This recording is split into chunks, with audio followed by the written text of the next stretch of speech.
misfits to this episode of Midnight Ranting. You're allowed to howl at that point. Jesus coming to America, where we ask the question, after his resurrection, did Jesus come to America? Exactly. Furthermore, was it a road trip movie? So come join James W. and myself, Amy Newman, as we have some fun worth coming for. That'll be the sequel to the first. We're going to make as many puns as we can tonight. The sequel.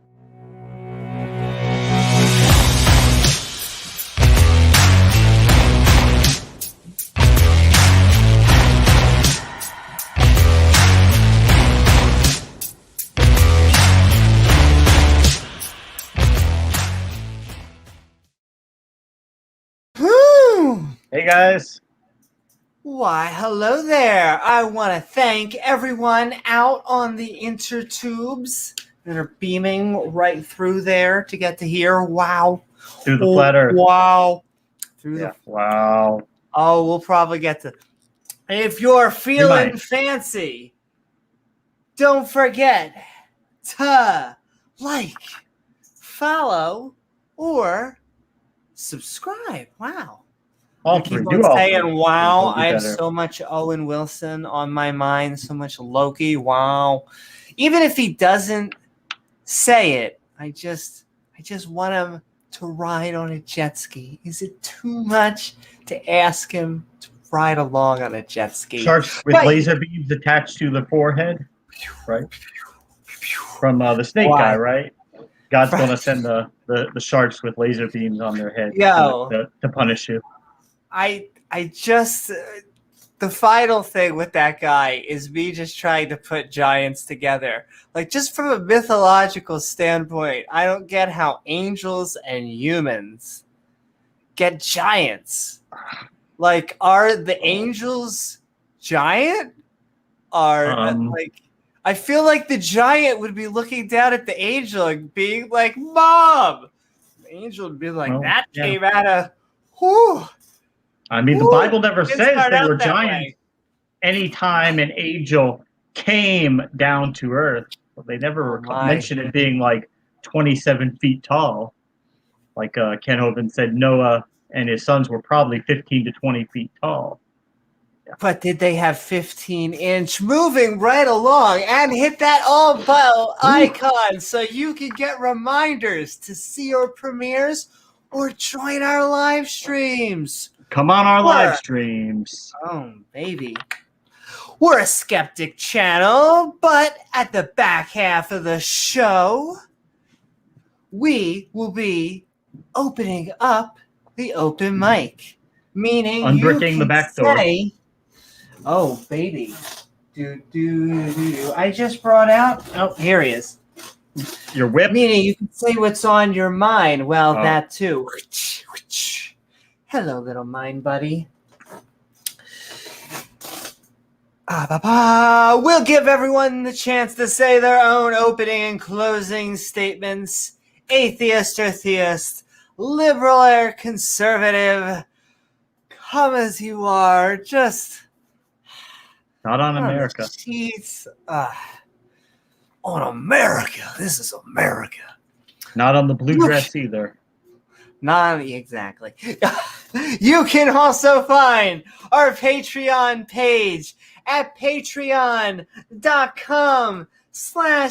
Newman, which helps us make even more fun content, including awesome Patreons like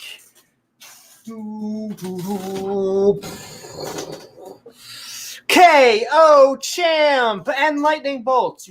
Now that you mention that, there was lightning outside. It has been storming. Yeah. Especially on the East Coast, baby. So if dog starts howling, that's what it is. He's very concerned about that lightning outside. Yeah, you know how the animals get.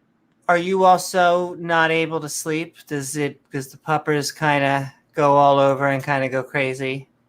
Yeah, once in a while. Yeah. You're like, no, I can get sick. Yeah. I'm a heavy sleeper usually. Yeah. And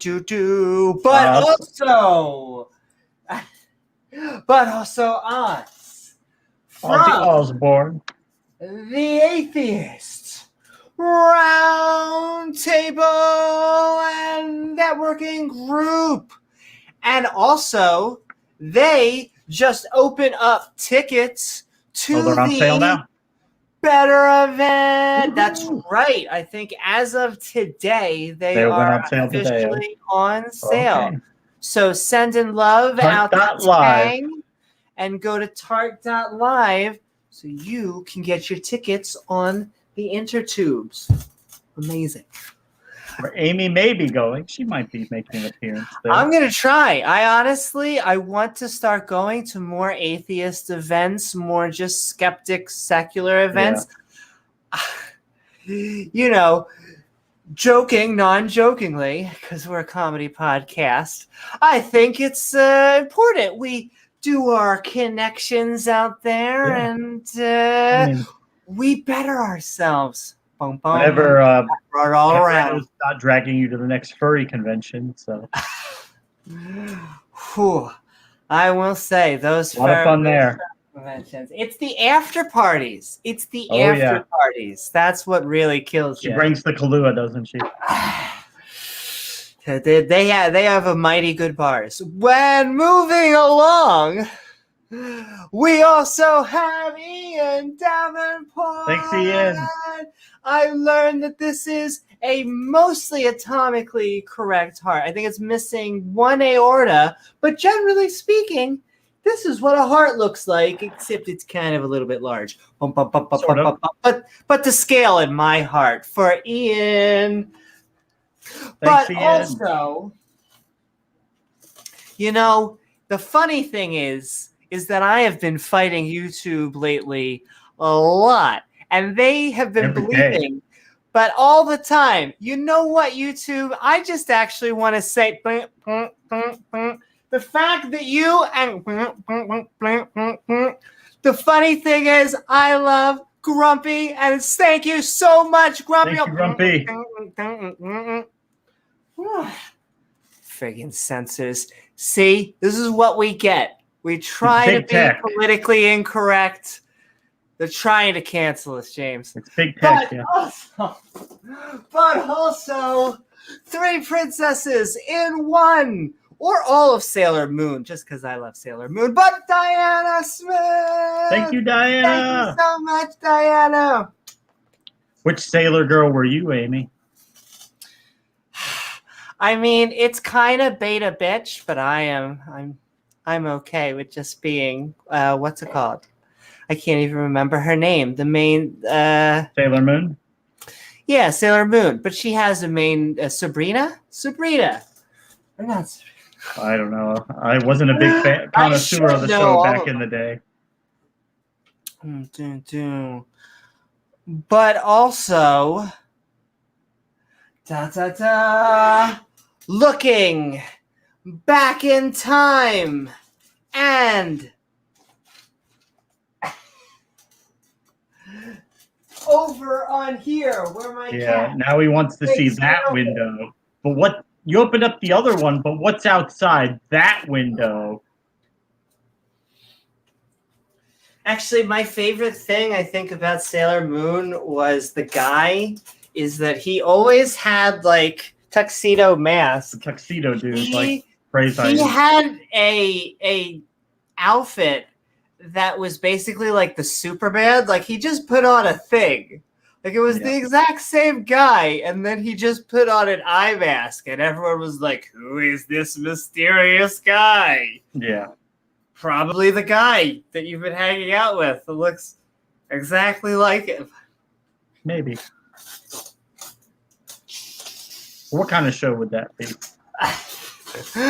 Exactly. But also, thank you, Pat. Lowringer, looking back in time, and check out our Talk Skeptic to Me, episode 1, where we look at flood myths of the ancient Mesopotamia and Mediterranean. And one, I guess, maybe was true. The others are myth, but I guess one out of all those 7 were true. That's right. I think went over a good 5 or so, but really, it has to be. Come on, that one. How could it not be? Exactly, James. But also, gathering all of the skeptics in one, the heathens. Dale Pastel. Thank you, Dan. The super scoffers. Just so skeptical. You really want evidence for everything? Really? For everything? Yeah. Don't say that around John Maddox. That'll trigger him. You want God to provide you with evidence? Physical evidence? Actual evidence? We said he was all powerful, but what we meant is powerful. What we really mean is just believe it or burn. Hey, now you're getting it. I can't. I wish I could do it as well with Mr. Batman. No, believe it or burn, mister. Goodbye. If I continue to talk with you, sir, I would be casting my pearls before swine. Repent or perish, you're on your way to hell. Goodbye, sir. Goodbye. But also, you mean the world to us, Dave Gar. Thank you, Dave. Woo-hoo. Now, I do my normal. I feel almost biased, but this is our skeptic channel. I tried very hard tonight. We had a good flat earth debate. It was good. With your buddy Aussie. You know him. With my buddy Aussie. Yeah. I send, on here. I'm sending love to Aussie. I tried my best to make sure that, because I love everybody. It's really not about trying to take people down. It's just about having good conversation. That being said, it does look a little round. It does look a little thick. I mean, if you close one eye and you look at it, so you're not getting any depth perception, it kind of looks flat. Yeah, close one eye, only one eye, then it kind of just blends in. You see what I mean? Yeah. Getcha. See, look, and wait, here we go. I actually found some flat. There you go. Tag. Oh yeah. No. Well, we don't. Do we have to talk about labels? What are labels? What are things? What is standard life? Operating procedure for the flat earthers is to inhale the contents out of at least 3 spray paint cans before you do science. That helps them to really focus in on the science. Yeah. FUCU. What does that spell? Good Darth time this weekend, ladies and gentlemen. A good time. And with Darth Dawkins, the lead hyena of the pack. Thank you so much, Scott Duke. 1 out of the 40 Dukes in Genesis. He's just one, but he's the main Duke. Yeah. Yes, the Bible, for some reason, had to do an entire chapter on who is and who isn't a Duke. 43 named Dukes. And the funny thing, not one of them named Nukem. True story. Yeah. Not one named Pharaoh either. Very strange that they omitted all those names. None of those pharaohs get names. All 3 or 4 of them, none were named. Never.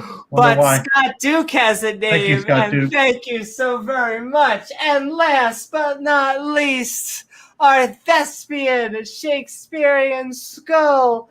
Thank you so very much, Regos. Woo! Thank you so very much, Regos.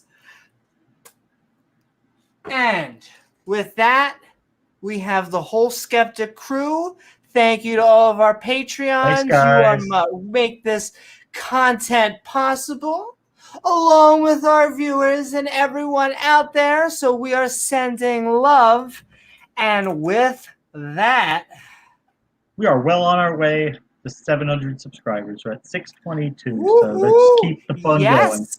And thank you so very much to every one of our subscribers. We couldn't have done it without you. And with that, Jesus comes to America. Or rather, did Jesus come to America? Spoiler alert. No.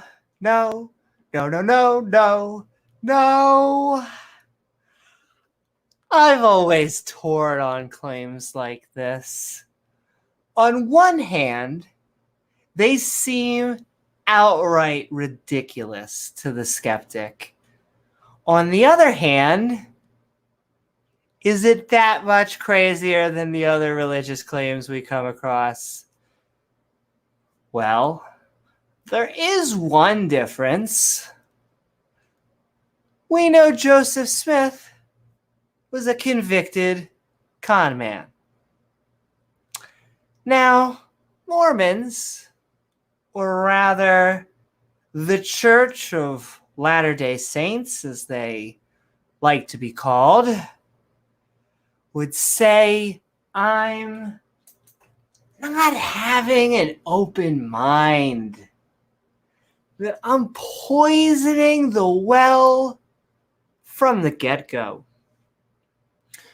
All right, fine. Let's take a step back and look at what's before us. First of all, we have to assume that Jesus came back from the dead. A claim I would not accept without evidence. But for funsies, let's move forward. The rabbi comes back from the dead. Then what? He took a 2,000-year-long cat nap just so he could chill with the Native Americans. Though the Native Americans seem to have missed our boy Jesus walking around. That's because outside the Book of Mormon, we have no record of the big J-Man in North America, which is kind of his trading card, I guess. Not leaving a body for anyone to actually know he existed. I'm also a little bit curious why Jesus stopped visiting people. If he's freed from the constraints of time and doing joy walks across the Oregon Trail, then I'd like to sign up for the Gold Plate Special. That is to say, I want some one-on-one time with Jesus. Now that he seems to have gotten his United States citizenship, though my hunch is that'll never happen. God only seems to reveal secrets to prophets who he deems worthy. Yet these claims never seem replicatable or testable.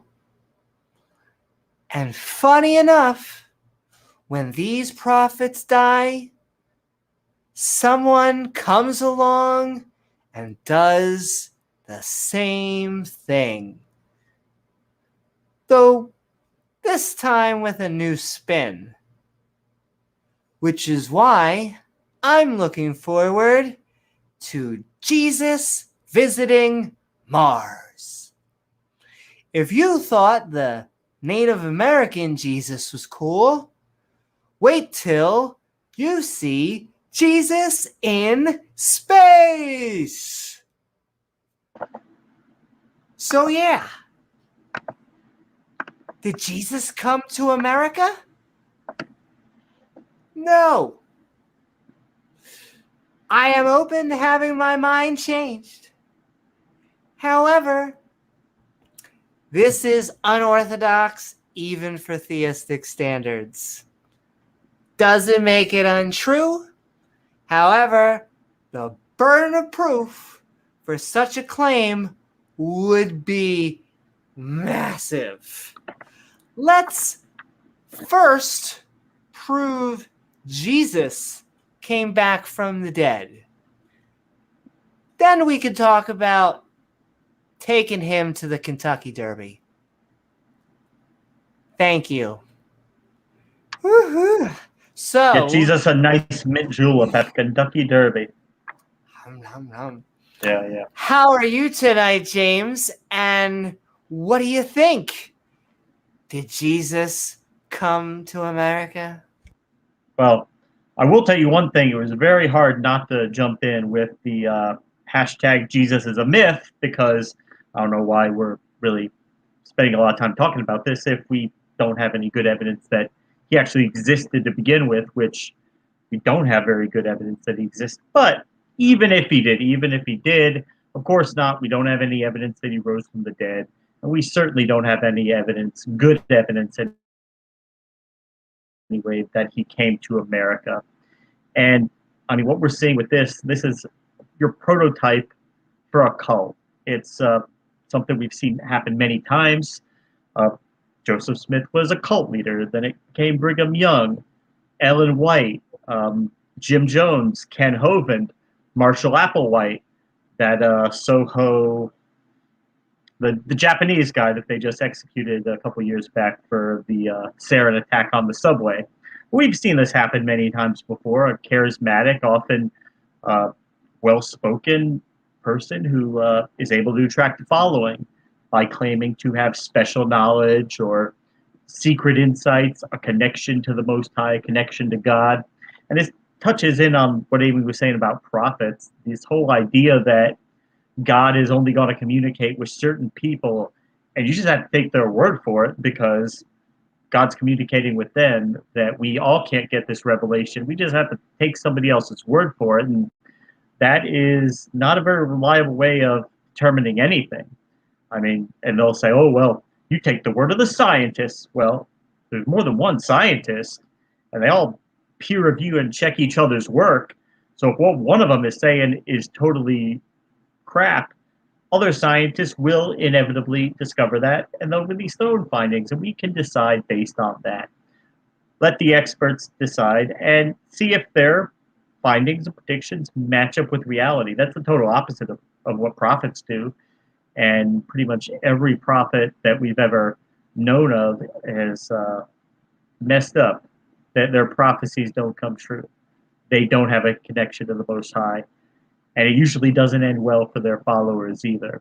So you could point to active cults like Mormonism or the Jehovah's Witness or Scientology and say, well, I mean, they're not a sewer. They haven't killed themselves like Jim Jones.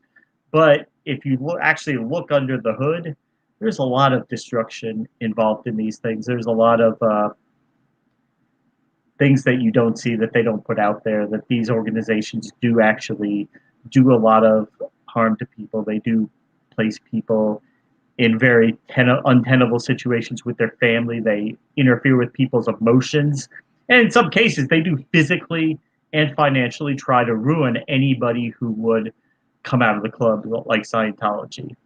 They're dangerous. And the first step in debunking them is just to prove they're not true. Once you've done that, they've taken all their power away. No, Jesus didn't come to America. Anybody who's saying that there's evidence of it, please present it. I would love to see it, but everything you've had so far is really bad, really weak, really unconvincing. You would only be convinced by it if you already arbitrarily just decided to believe the Book of Mormon, so therefore you'll be willing to accept any evidence as convincing. Well, I'm not. I know Amy's not, and I hope you guys aren't either. So, thank you.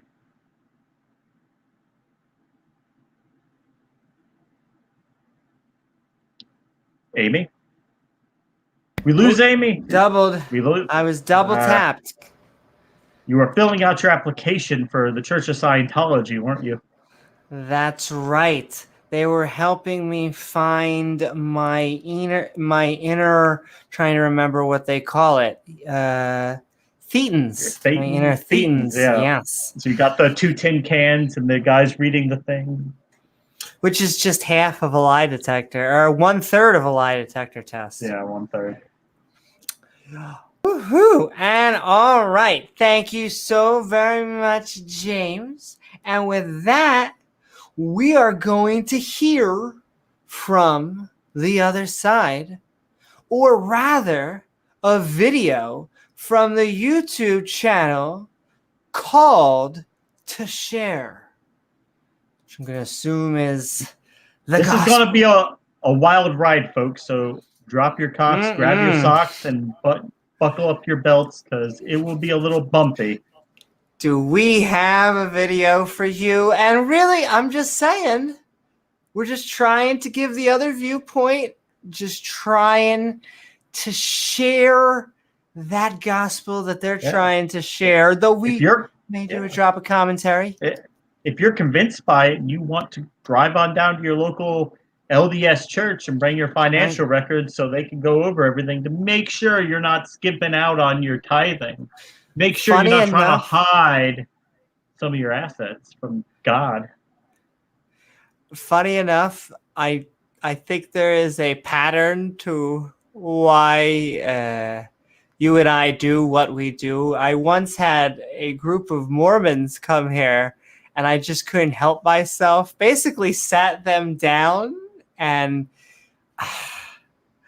I want to say had a conversation with them for 3 hours on their epistemology and why they really believe what they believe, which I'm not sure they were expecting, but it was a very good. Were they like 22 years old? It was Sam and they had a name tag that said elder on it when they're in their early 20s. Basically had that kind of had that like SpongeBob innocence, where like they definitely wanted to be adults, but they were kind of like, we're here, we're showing you the greatest. But they were nice. They are they're very nice people. Most of them, they're just they're not used to pushback. What gizmo? I don't think they were used to that line of questioning, but they wants to be on the show. Had fun for a good few hours. Hi, Gizmo. Get all cats and dogs, really all carnivore and all animals, always welcome on the podcast. Or on your plate. Well, it's the circle of life. I almost feel like it's a contract. One day that'll be us. So, it's the cycle of life. It's the circle of life. Okay. And we're moving along, ladies and gentlemen. We are going to try and say hi to everyone in chat. But if you want your specific thought bubble read on screen, feel free to tag me in chat at AB Newman. That helps me suss things out. At the end of the video, we'll be switching into our open mic. This is not a long video, by the way. Not but it's always jam-packed. So you could tell us about the wisdom you just experienced. And with that, James, are you ready to Americanize Jesus? Bring out the fist fruits. Of course, first thing we would do then would be deport Jesus, because he doesn't have a green card. So, excuse me, they'd be like, He's requesting asylum from hell. I don't know how he would make that claim. And the other funny thing is just the argument. I know you and Oz think that he is a myth, but just the notion that he'd be like the super blonde-haired, blue-eyed Jesus. Yeah, that's exactly what they pump out in the Middle East and Mediterranean. As soon as I saw, I thought like it looks like Rachel Ray. Cooking with Jesus. Cooking with Jesus, baby. We got it. And all right, with that, did Jesus come to America? Come on. So today I want to talk about, did Jesus come here to the American continent? Yes, no. And so I want to talk about that today real quick. So here I have my Holy Bible, right? And I use the King James Version.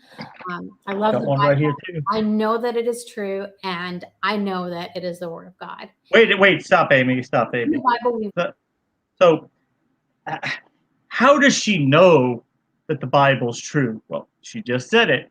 Because it's the Word of God. But how does she know it's the Word of God? Well, because the Bible says it's the Word of God. But how do you know the Bible is right when it says it's the Word of God? Because it can't be wrong. Why can't it be wrong? Because it's the Word of God. You see, what we just did was we asked questions that went in a circle. So it wouldn't be circular reasoning. It's just we're the assholes who are asking circular questions instead of asking questions that draw a line straight to Jesus. James, do you know how you can prove the Bible? Wait for it. Wait for it. The Bible. Oh, there you go. Boom. Boom. Big brain moment. Read about the birth, the life of Jesus Christ, his crucifixion, and his resurrection. And we read about his teachings among the people there in Israel. He taught them about faith and repentance and baptism. He taught them about kill the fig tree or the Comforter, right? The Comforter. And in John chapter 10, Jesus teaches them, he tells the people, there are other sheep that are not of this fold, and they too will hear my voice. What he's talking about, there's other people that are not here, and they will hear my voice. And that's what we're going to talk about today. So when Jesus was on the earth there in Israel, we know that he healed the sick, he raised the dead, he performed we know all this. A lot of miracles. A lot of miracles. So many miracles. And did he raise the dead? Is that what I'm looking forward to in chapter 2? He brought Lazarus back from the dead. But like, here's the thing: like, when you're reading these Old Testaments, and one of the things, or the New Testament, one of the things that kind of cues you in that this is a story. He's got these 12 disciples, an all-male group following around him. I guess that's just he clicks better with guys for whatever reason. But these disciples are like dumb as a box of rocks because Jesus is going around, he's doing all these miracles and everything, and the disciples, they're always surprised. Like, didn't he was just doing a miracle last page over. You already know he can do miracles. Why are you so astonished? Like, oh my God, he fed a group of people with one thing of food, but he just did that a little while ago. But oh well, now he's walking on water. Now he helped us catch a bunch of fish. I mean, okay, yeah, we get it. The guy has magical powers. Okay. It's okay. Yeah. We got our wand ready. Both of them? And the people there were many people there that didn't believe him. They didn't believe that he was the Son of God. Yeah. They called him. They didn't believe him. People didn't believe David Koresh either. Madman. And because of all. But everybody that did, most of them are dead. Right. And we know that happened. And we can read about the crucifixion in Matthew chapter 27. It talks about it. And it talks about how after Jesus died on the cross, after he gave up the ghost, there was a great earthquake, and it talks about how the temple, the veil of the temple was rent from top to bottom, right? And the rocks were rent, and there was just this earthquake. The graves opened up, yeah. Now, this earthquake didn't just happen over there on Calvary or in Israel. That earthquake was felt all over, and it was felt here on the American continent. How do we know? Wait. Okay. I was waiting for her to transition into like, how do you get to here to North America? That was the first time, right? I was waiting for it. Yeah, that's the first real excursion to North America. Because it was like Christianity. Well, it's all, I let them argue over who's the real Christian and that stuff. Until right here, she hasn't left the reservation. It's all been pretty blasé, normal Christianity. And there we go. We got an earthquake from the Middle East all the way over to North America. Yeah. Here, they had prophets. God had called prophets to help teach them about the Messiah, a savior that would come and redeem his people, that would die for the sins of the world. And these prophets told the people here on the American continent that they needed to look at the signs of... When the Europeans got here, none of them believed in Christianity. And one of those signs was this great earthquake. And so... yeah, that's my question, is why do none of the Native Americans see? I looked at some of the chat, like on some of the Mormon videos, and they seem to be under the impression that they've been visited by Native Americans. I don't know of any Native American groups that think they've been visited by Mormons or Jesus. Yeah. I mean, it's when the Europeans came over and the Catholic missionaries had to go around preaching to these people. They had no idea about Christianity or the church. They didn't know anything about it. It was actually quite bizarre from their religious practices that they were practicing before. There's just no evidence that they practiced anything even close to Christianity. And I mean, you saw how Christianity took over Europe after the influence of the Roman Empire and then the Catholic Church, but there was nothing like that over here. So the Sinister Purpose says the full name is the Church of Jesus Christ of Latter-day Saints, but this story comes from the same book that tells the tale of Bronze Age submarines. Yeah. Boats, or however they got over here from the Mesopotamian area. But yeah, they few years back, they tried to distance themselves from the title of Mormon. They just want to be called Latter-day Saints now. But, well, I know Mormon is a slang term. Right. We sometimes be very heavy on the slang here, but we love everybody. But that is true. That's their actual thing. I always say that's like the PR term, because the Church of Latter-day Saints, because they want to market it as close to Christianity, even though they have this new book, which I always find interesting, and it's how they separate themselves from the Muslims. The Muslims tend to have a third book, but they don't consider themselves Christian. So, well, you remember back when Glenn Beck was really popular? I mean, before he was on Fox News and CNN. He's a Mormon, actually, but I was watching the video. I forgot about that. Yeah. I was like Mitt Romney, but I remember when when people were asking him about his show, like how he came to Mormonism, that I guess he was already married at the time, and he's like, I sat down with my wife, and we decided that we needed to pick a religion. I mean, pick a religion. I mean, you like they're shopping for a new car. I mean, like, let's look at what this one says. Maybe I like the kind of like features on this one. And they're like, oh, and that story of Zion and the new temple and everything, that just really spoke to us. So they jumped on board because of that. Not that they were convinced it's true. Was there any evidence? Well, it just kind of felt right to me. Yeah. Oh, was it Tuesday? No, it's more of a Wednesday. It was just a very Wednesday feel. It's like, okay. Like when Jim Jones brought out that the flavor grape flavoring barrels for the people to drink.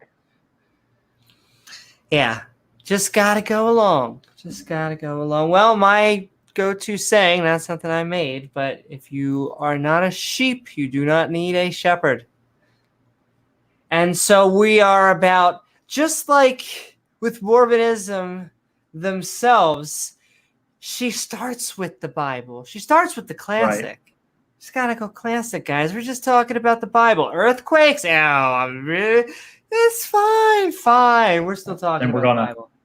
Yeah. When after Jesus died, we know on the third day that he was resurrected, and because of that, we will be resurrected. We do. We know that Jesus Christ was resurrected. So, like I said in the opening statement, we gotta take that on board, I guess, for this, though. Right. I really don't understand the logistics at all. Did Jesus, so 3 days, okay, that's the classic Christian whatever. Yeah. And then 1,800 years, I'm trying to remember when Joseph Smith was born. He was just chilling. Early 1800s, yeah. Yeah, just chilling for did he do other things? I'm going real marvelly. Was he like Kang the Conqueror? Did he go to other timelines? Petty criminal. Oh, Jesus, not Joseph Smith. Yeah, did Jesus go into other timelines? Was he doing other things? And then he came back?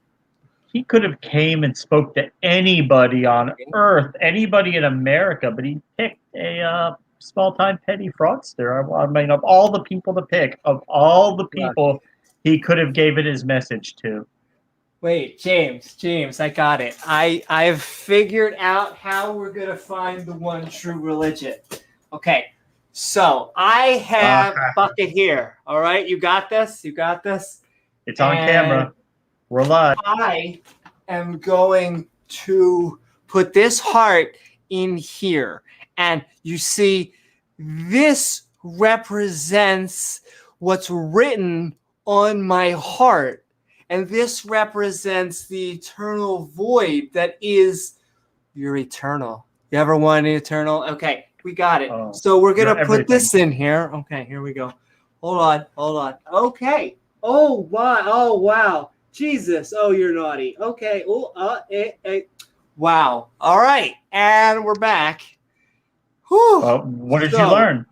A new religion has been written on my heart.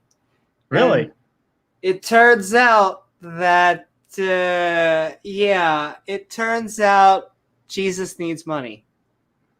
My money? He needs 10%, and he needs it to be tax-free. It says it on my heart. You have to believe me. It says it. And I'll be rewarded for it when I die, right?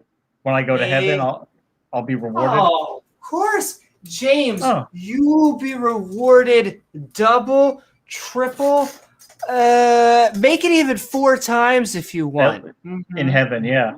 In heaven.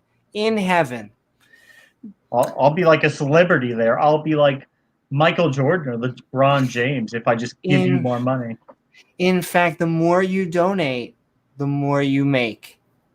Isn't prosperity gospel fantastic? I mean, that's what Creflo Dollar said. The more you make, the more you give, the more he makes. But God will take care of you. He needs $1 million jet to fly around in because it's just too much of a hassle going to airports and waiting in line. It would be much easier if he had his own private jet, right? Be much easier if he had his own private jet. Then he would be able to truly bring people back from the dead. I don't know. Maybe. Praise Jeebus. Praise Jeebus. Mary Magdalene, and he appeared to everyone, right? And he invited them to feel the prints of the nails in his hands and in his feet. and he stick said, something through the holes on his hand. Flesh and blood. And we read that people didn't believe, and he said, go and get fish and honeycomb and I'll eat it and prove to you I'm not a ghost. I'm a spirit. You mean he provided physical evidence, you mean, right? He was resurrected. Huh. And so after he taught them, he stayed with them for a while and he taught them, and then he left. And that's where... I'll stop it for 1 second, Amy. Then that's it, right? That's the end of the video. The insidious thing about that is that Jesus, he did in the Bible, he provided evidence for it, but what did he say about that? He says, but imagine how much more blessed are the people who will not see the evidence and yet believe. So, Amy, you're not going to see that evidence, but if you believe on it without that evidence, God is going to just reward you so much more because of your faith is so strong. Because you haven't seen him walk on the earth. You didn't see him resurrected, but you believe it anyway. And so God is just going to pour the blessings on you, all over you. God is going to pour the blessings all over and inside you. And you are just going to be so blessed by God because of your faith. Don't lose that faith. Hold on to it. Hold on to that faith because you don't want to lose all these blessings. But wait, there's more. Order now, and you'll get... This comes in. Okay, the Book of Mormon. And this is, we know, so we have the Bible, right? We have the Old Testament and the New Testament. This is just another testament. It's additional bullshit. About him. Extra bullshit. Another testament of Jesus Christ. Extra bullshit. Got the first two helpings of bullshit. Now we got one more helping of bullshit. 2 scoops of bullshit. 2 scoops of bullshit. But I mean, we already know that the first time the Messiah came to America was not when the Book of Mormon was written. It was in 1946 in Queens, New York. The birth of a very someone who's very dear to Amy's heart. The 45th president, Donald Trump, was born in June 1946 in Queens. So that's when the Messiah Queens. Actually came.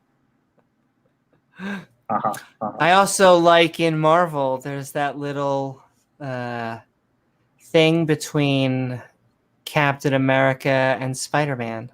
Oh, okay. It's that little thing because one's from Brooklyn, one's from Queens.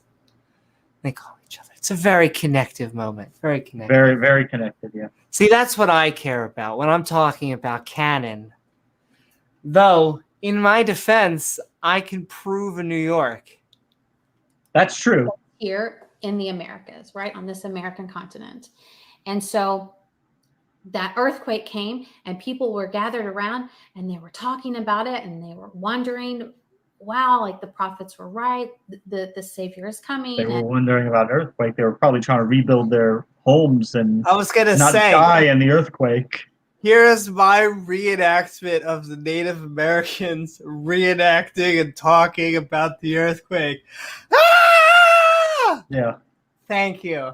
That concludes my reenactment. They were like so happy. Americans. I mean, everything's destroyed and burning and people are dead, but the earthquake came. Once again, is this the happy, loving God? Send in the earthquake. Yes. Also, once again, no more one-on-one conversations. It has to be like earthquakes as signals and all this. Send in smoke signals. Like, can you just say hi? Believe his prophets. Believe his prophets. Trust his prophets.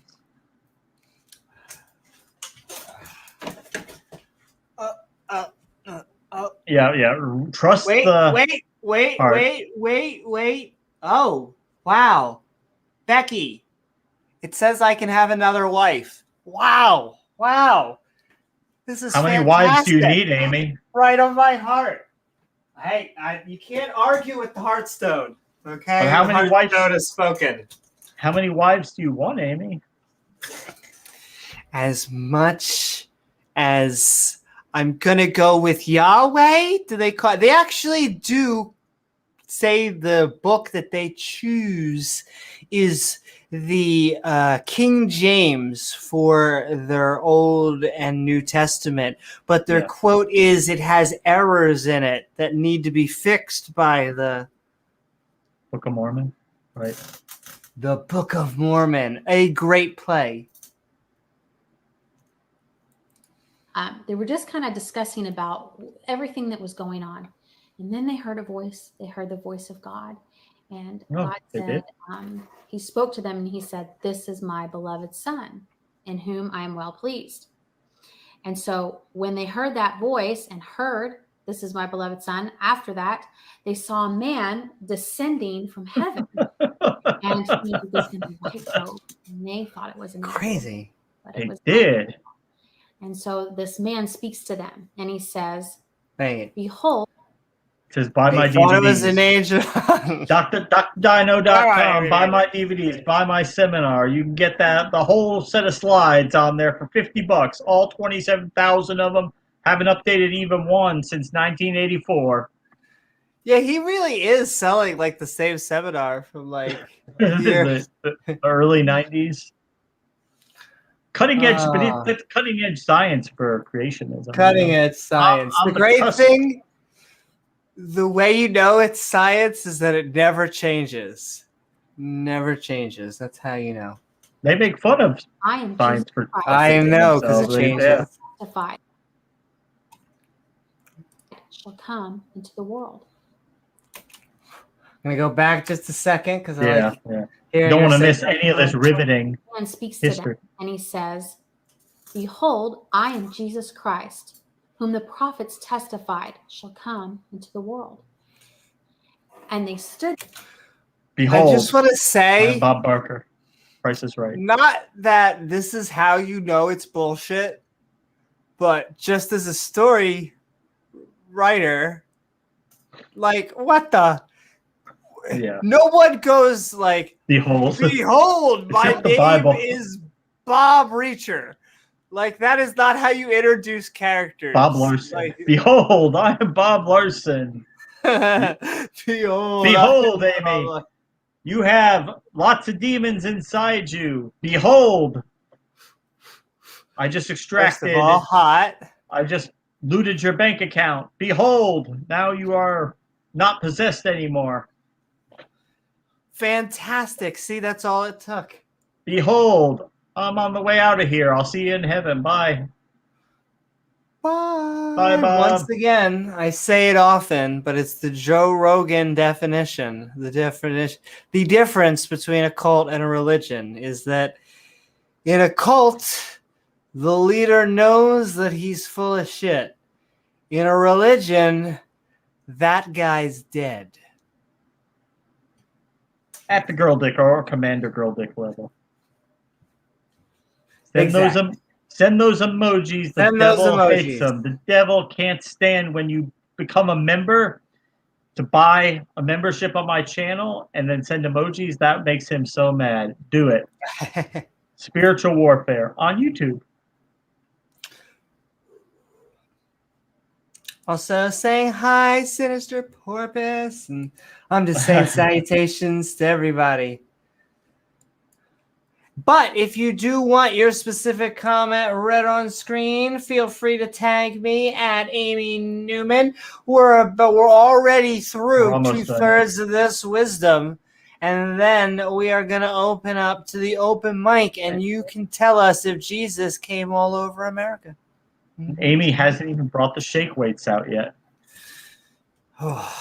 It keeps me fit, keeps me nice and fit. There you go. There, and he speaks more to them, and then he invites them. He says, "Come up, stranger and feel danger, the prints of the nails in my hands and in my feet." And so they all go up, and it says they went up one by one, right, until they had all gone up. And it says, "And when they had all gone forth and witnessed for themselves, they did cry out with one accord, saying, Hosanna, pizza rolls, in the name of the Most High God." And they did fall down at the feet of Jesus and did worship him. Okay. Another creepy concept that I've been dealing with. Yes. Just all of these monotheistic religions, except maybe, I don't know, the deists and the pantheists. Yeah. Like anytime it becomes a friggin' personal god, it just gets to this whole you gotta worship it. And I'll be honest, I have a hard time getting theists to detangle that concept. Like, I get people who call me liars. Like, that I will say big screen bird. Big screen bird. Rolls. But I just get people that just cannot detangle. Like, I will say, you could get me to believe this God if you will give me evidence. And then that is a separate question now from whether I have to worship it. Right. And it is almost like they will ignore the backhand sentence. And I've gotten people that will like stare at the camera and will be like, well, there you have it, folks. Amy says she would never believe in a God if she didn't have evidence. No. And it's like, well, that is in the premise. If I didn't have evidence, I wouldn't believe for the thing that has evidence. You just set up the right. It's like they can't detangle it. But even if you had evidence that he exists and he's still an asshole, that doesn't mean you would worship him and love him. You wouldn't deny that he exists, but you would say he's a dick. He does lots of bad things. Why would I want to worship that guy? And they say, well, we don't care if he's done all that because he's still God, so he can still roast you forever. So you might as well just worship him because roasting and toasting. Yeah, you don't want to burn forever, do you, Amy? Well, they also add in the all good. The all good. Yeah. They once again they try to like, well, will you worship him if he's all good? And it's like, being all good doesn't even make someone. I don't understand what that has to do with it would make me kind of like him better. Maybe, I don't know. Like it sets up a whole different thing, but just the concept of worshiping, the concept, it just to me is tied to supervillains. Maybe I am just actually, I'll take that. Good in a DNS concept. Anything else really creepy and I mean, does it kind of remind you of when the Messiah sat in the White House and had all of his cabinet members say something positive about him, like one by one through everybody in the room, and say what the greatest accomplishment they've had is? That is that kind of shit. It's that kind of concept. That shit is just come pat me on the back and say, like, honestly, it's almost self-defeating because a God that would not want to be worshipped should not be worshipped. Like, right. I mean, if he's all powerful and he really is all that, why does he need us peons to sit there and tell him how great he is? Why would that matter to him? I mean, you would think that he wants to be loved. He would have better things to do. He wants to be loved, but he set up this system so that if you choose not to love him, you'll be roasted forever. But he only wants people up there who really want to be there, who want to really love him. But he puts in this clause that if you don't want to love him, you'll be tortured and burned. So, yeah. But he loves you. Yeah. Church Revenge. I will agree with you on one thing. I think we're gonna be debating this with many times in this life. Because I agree with you that they don't seem. I'm hoping they can detangle it, but we shall see. Yeah. And okay, we're gonna go for about another minute or two, and then we're gonna open it up into the open mic. Our bodies are ready, and my goddess, she's selling it. She's trying to sell it. She sounds like a very sweet lady. She sounds like a very nice lady. I mean, I'm sure she's sincere in her beliefs, but obviously hasn't spent a lot of time critically thinking about it. Kind of like, I like it. It makes me happy. I like it, so I'm just going to believe it. Well, I don't think that for a lot of fundamentalist religions, questions are honestly dangerous Yeah. And so you get too far into asking about canon, and you start to, I'm learning all these things about Jehovah. Well, actually, we need to do whole episodes on Jehovah's Witnesses. The whole just being marked thing and disavowing, and just, I think Mormons do similar stuff.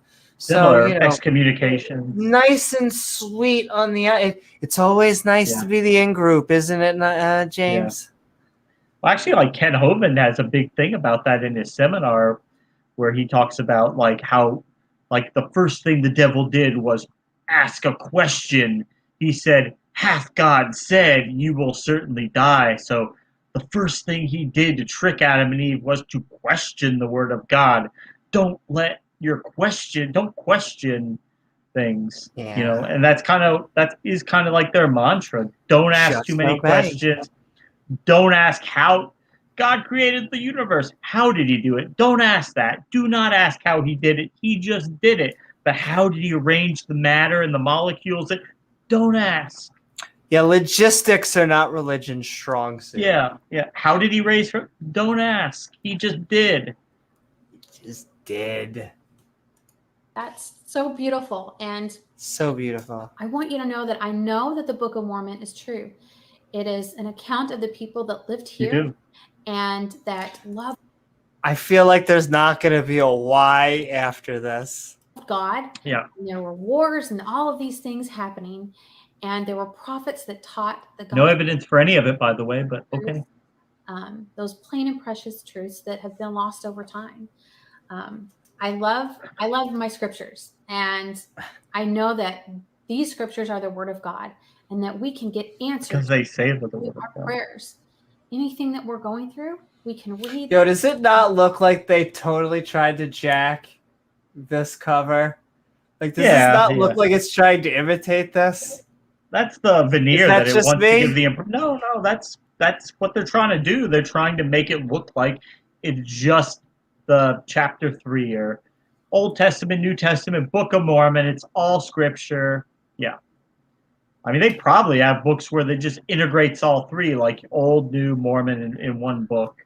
I've been told he even like talks in Old English. So like, we're ignorant burgers right now, so we might not know the difference. But he's like speaking 1,000, trying to pretend like it's 1,000, 2,000 years older, than it actually is. When it's really just he should be speaking in like 1800s English, which is actually not very different from ours. He was not even a very good con man by con man standards. I mean, I think even somebody like L. Ron Hubbard might even be like a more suave. The problem with it is that it just falls under Poe's law.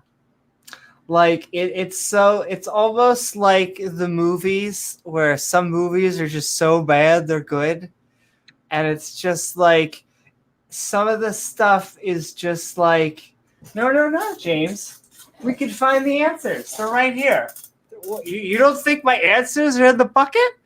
Why wouldn't my answers be in the bucket with the Hearthstone? What are you talking about? It's kind of like it's so crazy. You can't make it up. It has to be true. Nobody would make that up, Amy. Nobody would say that. So it's so crazy. It's true. And Joseph Smith has transcended truth.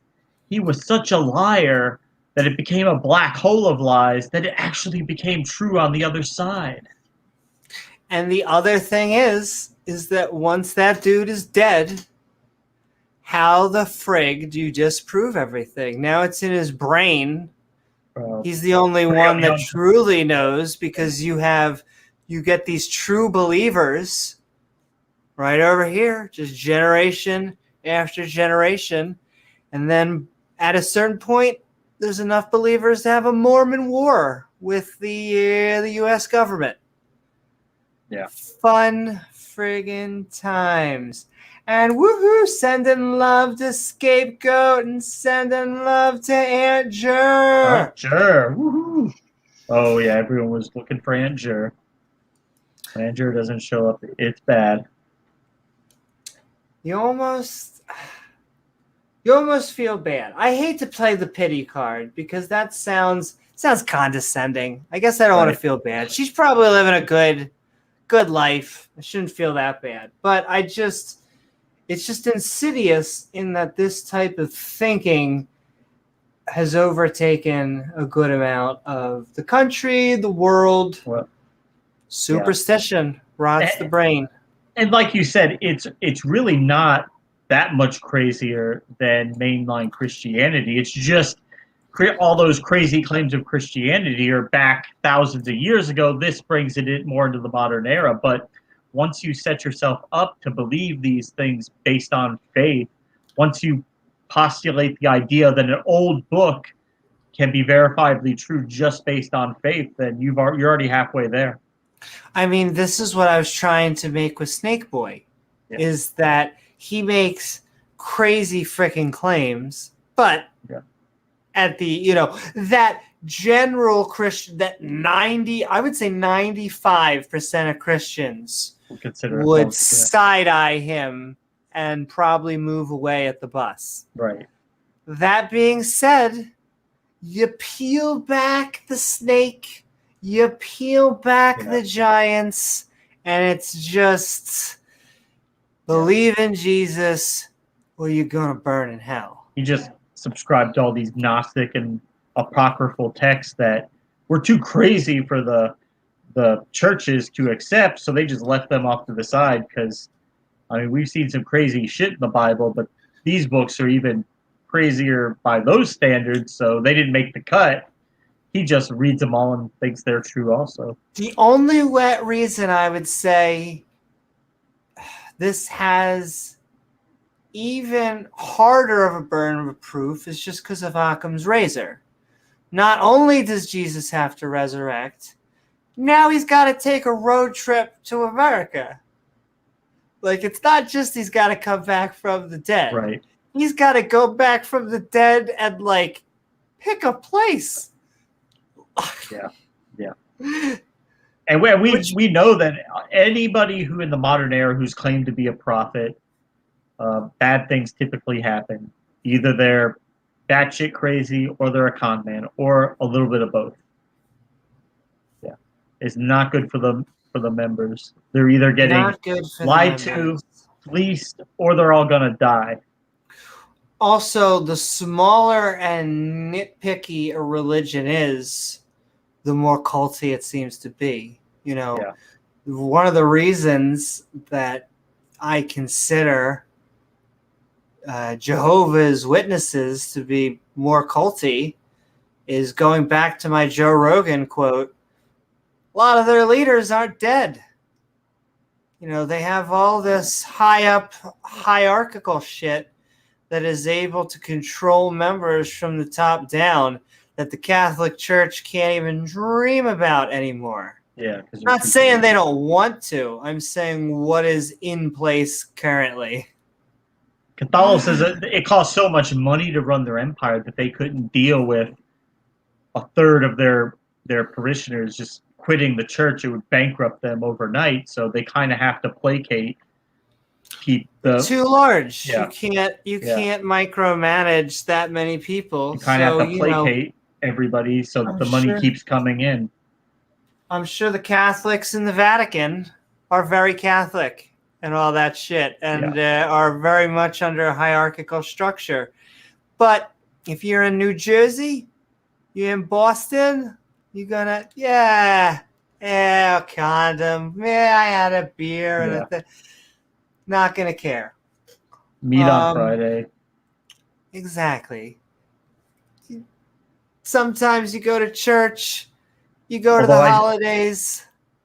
Although I still like the idea of sending people into the Catholic churches to steal the communion wafers and the wine, and having you sodomize Jesus literally by shaping it into creating Jesus into out of his flesh and blood, and then you can have your way with that. So I completely support that. That would be on OnlyFans.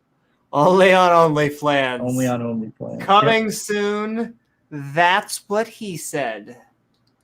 These scriptures, and we can find peace and answers to our questions. Why are we here? Where did we come from? Our parents had sex, and then they always go, well, where did they come from? Well, a chain of parents having sex all the way into the first single-celled organism, and then the first life on Earth, and then chemicals, and then go fuck yourself. No, I love you. I'm just kidding. You're here so you can die and go to heaven and worship God forever. That's the real point, right? No, it's a God. So you can sit in heaven, just like the Bible says, and praise him forever. The almighty mind. Doesn't that sound like amazing? I don't get why it's conscious. I don't get why this God is even conscious to begin with. It's always just to praise him, like you were saying.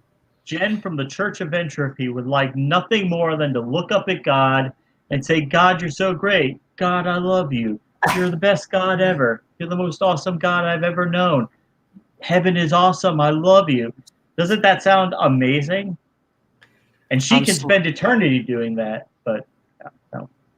Just messing with you, Jen. And okay, only 40 seconds left. Yeah, that's and then we're opening the I'm about to finish anyway. You're about to finish anyway. Die. Also, that's what she said. Yeah. And I know that you can know that these things are true if you get on your knees and pray and ask God. Okay, where's Peter with the soundboard? I'm sorry. I know. It's just, I don't know if it's just our brains which have rotted, but just get on your knees. Do it, Amy. As fast as you can. Do it, Amy. All right, here we go. I'm ready for you, Jesus. Go. Finish. Jesus, I am ready for you. Oh, nothing. All right, he's getting there. Reminds me of episode 1 of Loki. Don't rush me. No, I do. Amy does love to be on her knees. Hey, if that was all it took to find God, I would have found him by now. Amy Newman, new diet, communion wafer. I can't believe it. Called. I can't believe it's not Jesus. God damn it. Thank you so much, Skywatcher. If you have any questions, I would encourage you to go to Mormon.org and you can chat live with missionaries there. Any questions? That was the other thing I find it funny. They have grips so strong in them. She's not even shilling for her own channel. Like she's just shilling for the actual Mormon church. Question that you may have, you can ask them and they will answer you. I will. I love the gospel. I love my Savior. I know that he lives. And that because of him, because of his great sacrifice, I know that I can be forgiven. See, that's always the weird thing I really can't understand. Is that sometimes I can hear it in their voice where theists are really talking about themselves. Like when the Christians say, God loves you, it really does seem like it's being translated into I love you, but I can't say that. What she just said, I don't know how, but I can feel it when she is talking, where you can just feel that personal relationship in her head. Yeah. Like it's like the same type of thing that you have like a crush. And I just can't understand like a celebrity having crush. A relationship with someone who, in my opinion, you cannot talk to. Like, do they talk back? I understand talking to them. If they start talking back, time to see a psychiatrist. And even Ray Comfort said that. I forget who it was who asked him, like, so Ray, if you heard Jesus tell you to go kill your next door neighbor, what would you do? And he said, I would go see a psychiatrist. That's good. Yeah, that's what you would expect. Yeah. And all right, we'll shill for her channel. If you do want to see more of her content, Her like 75,000 subscribers. Call to Share. Yeah, she's got videos on there. And we thank you for being the other side tonight in our Midnight Ranting. She wanted to come on here and defend her views. To America. She could come on the channel. Come on the channel. She could come on and defend her views. And all right, with that, I think in a moment we're going to be switching it over to the open mic. We'll send it out and talk for a little bit about all the wisdom, but the link is now going into chat so you can join the fun. But what do you think, James? Are you now a member of the Church of Latter-day Saints of Jesus Christ? No, but I guess I probably should go on Mormon.com or org or .god and start asking their missionaries questions. I wonder if that would be a good video segment for you to do, Amy. You should go on and chat with their missionaries and just see what kind of answers you get. Try and have a sexy time conversation with a good old Mormon. Try and get their... Just try and cheer them up is what I'm trying to say. Oh, yes, Gizmo. Yes, Gizmo. What do you think about the whole... I never know, they like to be considered Christians, the other Christians. Yeah. They don't consider them Christians. I mean, I think I'd say like most of your traditional conservative Christians would consider them to be a cult, to not be real Christians. I mean, but I guess a lot of them also probably who are not really very into it, they probably don't truly understand. They might just think of them as just another denomination, like the Baptists, Methodists, Lutherans, Episcopalians, Presbyterians. They might just lump them in like that, but they really are a different breed altogether. Amy just got some slavery stuck in her throat. I also feel like once you have another holy book, it separates you. Yeah.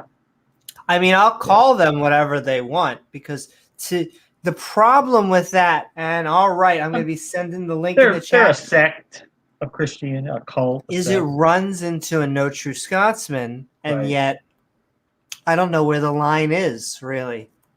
It's an imaginary line. Well, I mean, like even the Catholics, their Bible is their canon's a little bit different from what most Protestant churches use, but I mean, they still are more similar than they're not in terms of their canon. They have a few apocryphal books in there, but the canon's mostly the same. Then the Mormons just add this extra little book in. And all right, we have the link in chat if you would like to share your wisdom, including if you disagree with us. Now is the time. If you want to shill for your Magic Mormon underwear. And I'm trying to remember because I was just listening to an ex-Mormon why they wear that. Magic underwear. There's a specific spiritual thing. And all right, with that, we are going. I'm selling it. You should buy it. That's right. On sale, $5.99. God pants.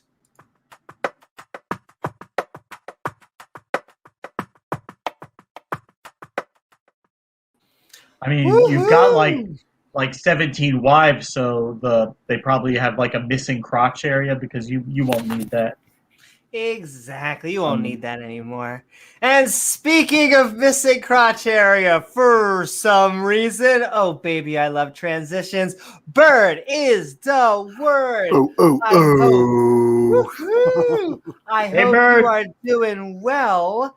And what are your thoughts about the wisdom you just saw or anything we've been talking about tonight? Yep. So the reason why me and other Mormons, because I'm Mormon now, by the way, we wear the garment. It's to provide a constant reminder of the covenant we made in the temple.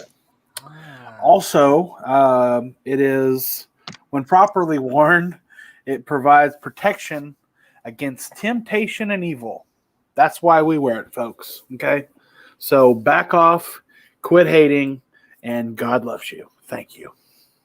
Thank you so very much, Brother Bird. And with that, we are going to move They have on. a lot of room down in the crotch area, right? Exactly. Like a lot of. A you don't lot want to of be too room. tight down there. Yeah, you don't want it to be too restrictive. Exactly, because if you're, friction end, causes other things to move, so you got to limit that, So Exactly. You don't want too much friction Not too because much. that'll make you think of the naughty naughties. That's right. And we're moving right along. Lovely to be here, by the way. Hi, Amy. Hi, James. Good to see you again, Bird. And good to see the dog. Yeah. And I also heard you were watching the debate. So woohoo! Yeah. Man, Craig, that guy's so awesome. Fight the Flat Earth? Yeah, FTFE. He's quite the character. And we've talked to that other knucklehead before. Amy's debated them before. No, and he was on one of the live streams on here one night, and he is something else. I'll just say that. At least he's a nice. He does have some crazy ideas, but he is at least a nice guy. He is at least willing to put his ideas out there for criticism. I appreciate that more. I appreciate that more than somebody like Catholic should do, just lob a Molotov cocktail and run away. At least he comes in and he's willing to back up his craziness, Yeah. Yeah, I'm not saying he's not a nice guy. He's just, he's a real rascal. That's all it is, There you go. Those darn rascals. Those damn Aussies. Oof. Ned Kelly. And okay, we're moving right along. In fact, I think the Sinister Porpoise said they are an ex-Mormon, so I am extremely interested. Spicy. I hope. Welcome to Midnight Ranting. We are talking. Did Jesus come to America? I hope you're doing well. And what are your thoughts about the topic or anything we've been viewing or talking about tonight? Well, I thought you might have some questions for me, just because I don't know. First of all, a lot of Mormons don't know Mormon history because it's not really taught properly, and Mormons don't want to teach it. They can't do it as much as they can't get away with it as much as they could in the past. Yeah, wonder why. The wearing of garments is actually tied to the practice of polygamy. And Amy, I hate to disappoint you, but you can't have multiple wives, but John can. Damn it. Yeah, just remember a lot. All right, Bird, I'm out. All right, I guess so.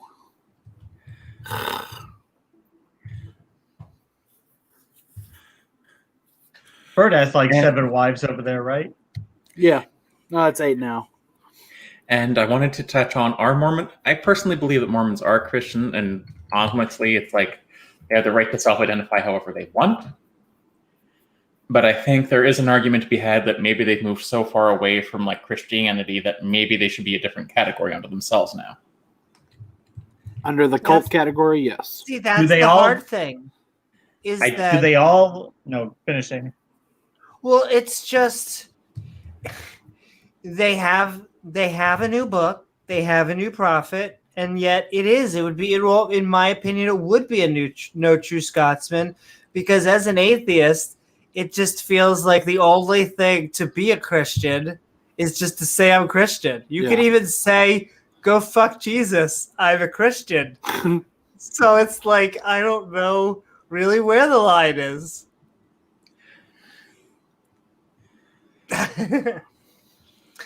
It's an argument either way, but the Mormons do believe in that Christ is their savior. They do all the baptism stuff. They all have the trappings, but but they have a bunch of other stuff added on. Do they all follow like the abstaining from like even tea, and are they pretty strict about that, or no do they caffeine. occasionally drink tea or coffee? That's been changing over the years. I remember growing up, my parents wouldn't let me even have like Coca-Cola, but the church has backed off from the no caffeine thing, and it's mostly about coffee and tea now, and not drinking that. Okay. So wait, you're saying it's not drinking coffee and tea, so they really just backed off like soda. They're like soda and energy drinks. We can't fight this anymore. Right. I can't prove it, but I remember reading something a while ago. The reason that the word of wisdom became actually commandments among the mainstream Mormon church, because there are other Mormon groups that broke off. There's like a couple groups that broke off when Joseph Smith died, and then there. The Fundies, right? No. Isn't the the fundamentalist church? Didn't they break off because of polygamy? Yes, but that was after the prophet who took charge after Brigham Young died just said, it's like, I think it's in the Doctrine and Covenants, another Book of Mormon scripture that's entertaining in its own way, but god awful, because Joseph Smith was not a good writer. Well, god awful, maybe. Well, con men don't tend to be. I prefer Flying Spaghetti Monster awful. No one? Okay. I'm sorry. I definitely prefer the Flying Spaghetti Monster and his noodly appendages. Yeah, I bet you do. Oh, yeah. baby. As far as Mormon goes, been there, done that, and get the funny underwear. Well, I have a question for you then. So what is your story out of Mormonism? What is your story from being in and going out? There are a lot if you're open to it. I actually went over this with Neil, the 604 atheist, and I didn't plan on staying up this late, but it's a really complicated story, but basically it's like everything else. Like, some things just don't start making sense, and I think a break for me was like, the Mormons do this weird kind of like, I don't want to call it ancestor worship. It's not quite ancestor worship, but they revere like the pioneers who went westward. But if you're not descended from one of those people, and you do your genealogy, and they're trying to do something like, they do something called a pioneer trek, where you're supposed to like relive what they went through to go west. And I'm like, why am I doing this? My ancestors were Pennsylvania Dutch.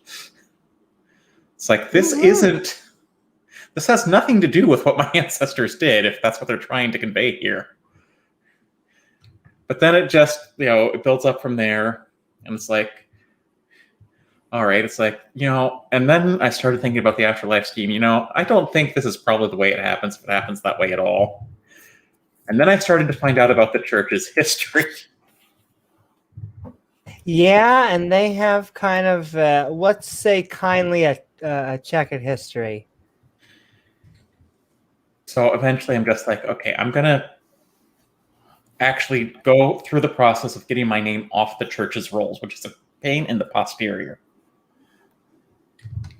I mean, why? Why would it be such a hard deal? Because they don't want to take don't take people off their membership rolls. Because that's the way they can claim things like they have 12 million members worldwide. Do they really have that many? I don't know. Do they? A lot of people think they don't, and I couldn't prove it one way or the other. Oh. Because they don't open. You just have to trust their numbers. There's no independent way to verify, right? Trust us, Bird. Come on. Sorry, I got a lot to learn since joining. I just rejoined 5 seconds ago. And by the way, Jesus was not in America. By the way. What? I have to answer that question too. Jesus came to America using his God powers after he was resurrected after he hung around in Israel for a bit more and just decided to go visit Zarahemla, the capital city in the Book of Mormon that never existed. See, it's all making sense. Yep. He just More specifically ayahuasca. waited. Yeah. He specifically waited 1,800 years or so, and then No. right now I'm going to pick. Like right after Israel when he comes to the end, right after when he's done Palestine when he comes to the Americas. I have to say, this is more than refreshing than people who think the Book of Mormon musical has anything to do with the actual Book of Mormon. So are you saying the South Park episode isn't correct in any way? The South Park episode is more correct than the actual church's version of history. Oh, that's interesting. I mean, they're not taking it seriously, of course, because it's Trey Parker and Matt Stone, but I'm referring to the Book of Mormon, the musical. I don't think I've seen that one. Sounds pretty scary. Yeah. Oh, it's hilarious. Is it meant to be satire, or is it from The creators of South Park. Oh, okay. Ooh. All these cities, all this whole empire, we have so much evidence for it. Look around. Yeah, that's one of the major things that probably means the Book of Mormon didn't happen, other than the fact that they've actually disproven the idea that any Native Americans were of Jewish descent by tracing DNA.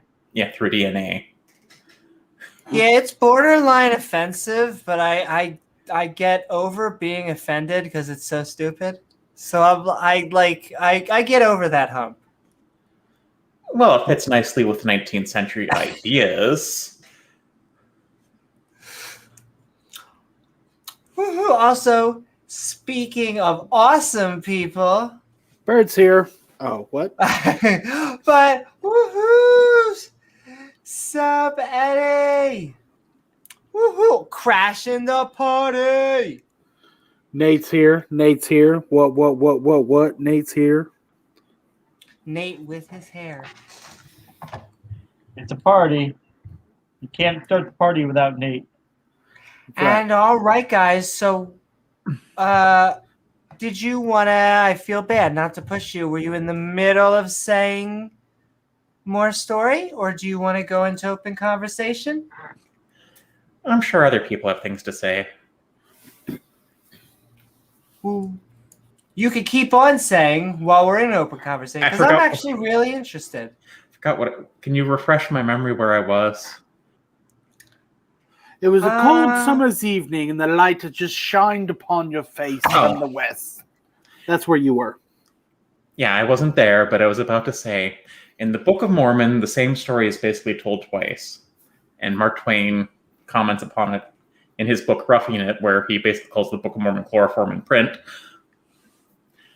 He also accuses it of being a tedious plagiarism of the Old Testament, followed by a tedious plagiarism of the New.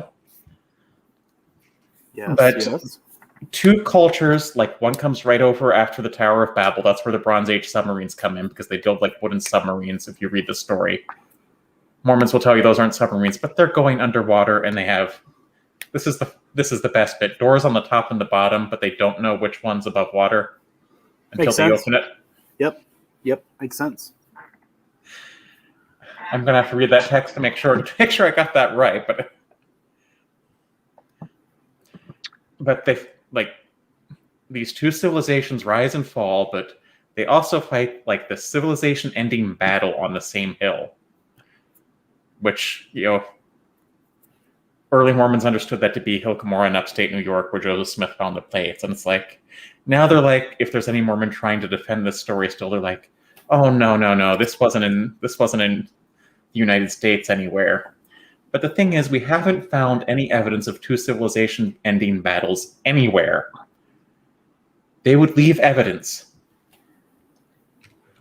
I just like the idea that Mormonism. So that like the basic premise is that one day when you go to heaven, you'll get to be like a god of your own, and you'll get your own planet if you're male to rule. If you're a male, but if you're a female, you get to be like perpetually pregnant forever, having spiritual babies. I also hear, just like the Xenu thing, they now kind of like, I want to say cower at that, but like they give an apologetic where it's like, it doesn't say a planet, and so they'll say like world, and all this to outsiders, but then like to the insiders, they're like, "Oh yeah, it's definitely a planet." Well, they asked Mitt Romney about that when he was running for president, and they're like, "So, like Mitt, what do you think about like the other gods on all the other worlds?" He's like, "We don't think about them. We don't have any interaction with them. We don't know. I don't know." He didn't like disavow that they're out there. Well, it's like saying it would be like disavowing that the Mormons believe Lucifer is Jesus' spirit brother. It's true, which is part of the because we're all literal spirit children of our heavenly Father and Mother. God's up there having sex, constantly making these spirit babies. Yeah. Sending love out there to Pastor Mike and Faithless Father. If I see that you said you are also an ex-Mormon, and the link is pinned in chat. So if any Mormon can answer this question for me, how long do pregnancies last on Kolob? I have no idea what you just said. I mean, well, probably negative because time goes backwards over there. Say that again. How long do pregnancies last on Kolob? If a day is 1,000 years in the light of God, doesn't the math come out to like 4,000 years per pregnancy? Kolob. How do you spell that? K-O-O-Lob. Like COBOL, but with the L and B reversed. F-U-C-U-S. If you watch Battlestar Galactica, you'll understand it.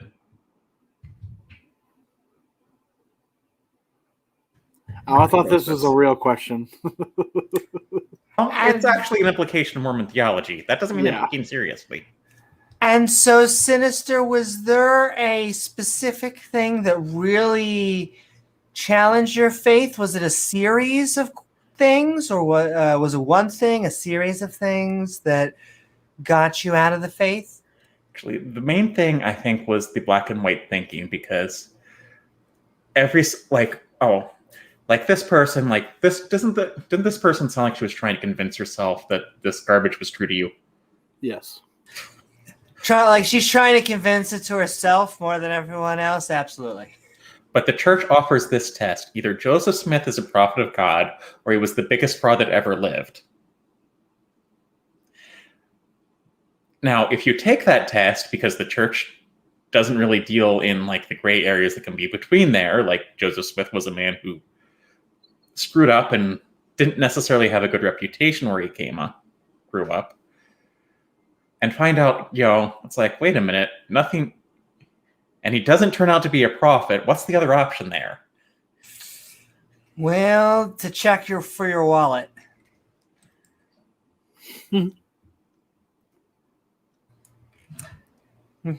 Yeah. You used to have money in there, but God made it disappear. Well, there was the $100 billion thing that happened like right before Christmas 2019. What was that?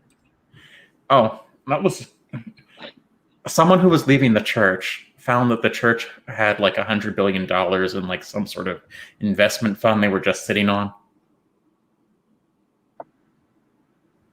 And on their way out, they exposed it and caused like a huge scandal. $100 billion? Oh, yeah. Wow, they're really going to blow my year's paycheck? Yeah, no joke. I mean, that NASA shill doesn't look like it's paying very much well now, huh? I know. What the hell? You need to start selling those timeshares in hell. Yo, Soros, if you can hear me, I'm going to need bigger checks. And You're really going to burn in hell for him, and now the Mormons are making way more. I don't get it. What were you going to say? They weren't doing anything with it. It was just sitting there. And I think Faithless Father wants in. Mm-hmm. Welcome, Faithless Father, and right. So we're going to move right along. We're going to add him in, and then we'll go into open conversation. Absolutely. It's a pleasure having you here, Faithless Father. We are Midnight Ranting here, asking the question, did Jesus come to America? And I hope you're doing well. What are your thoughts about anything we've been talking about tonight? Yeah.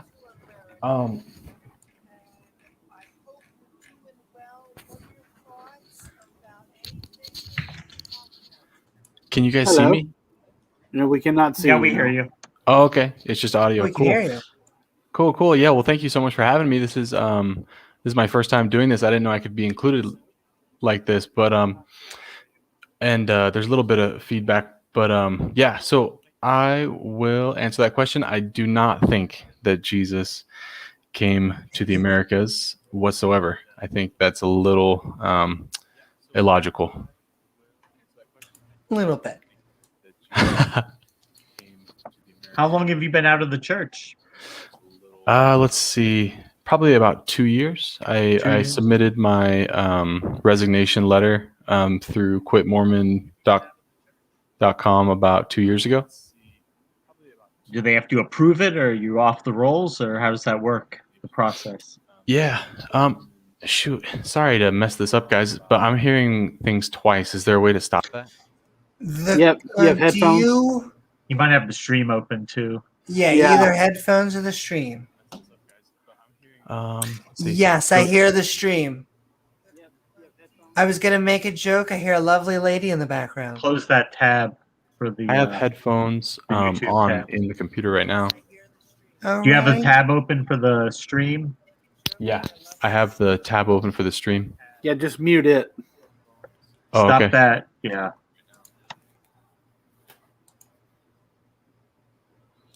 That's okay. I do that basically once to myself a stream. Just like I mute myself once a stream. Just got to get it out of my system.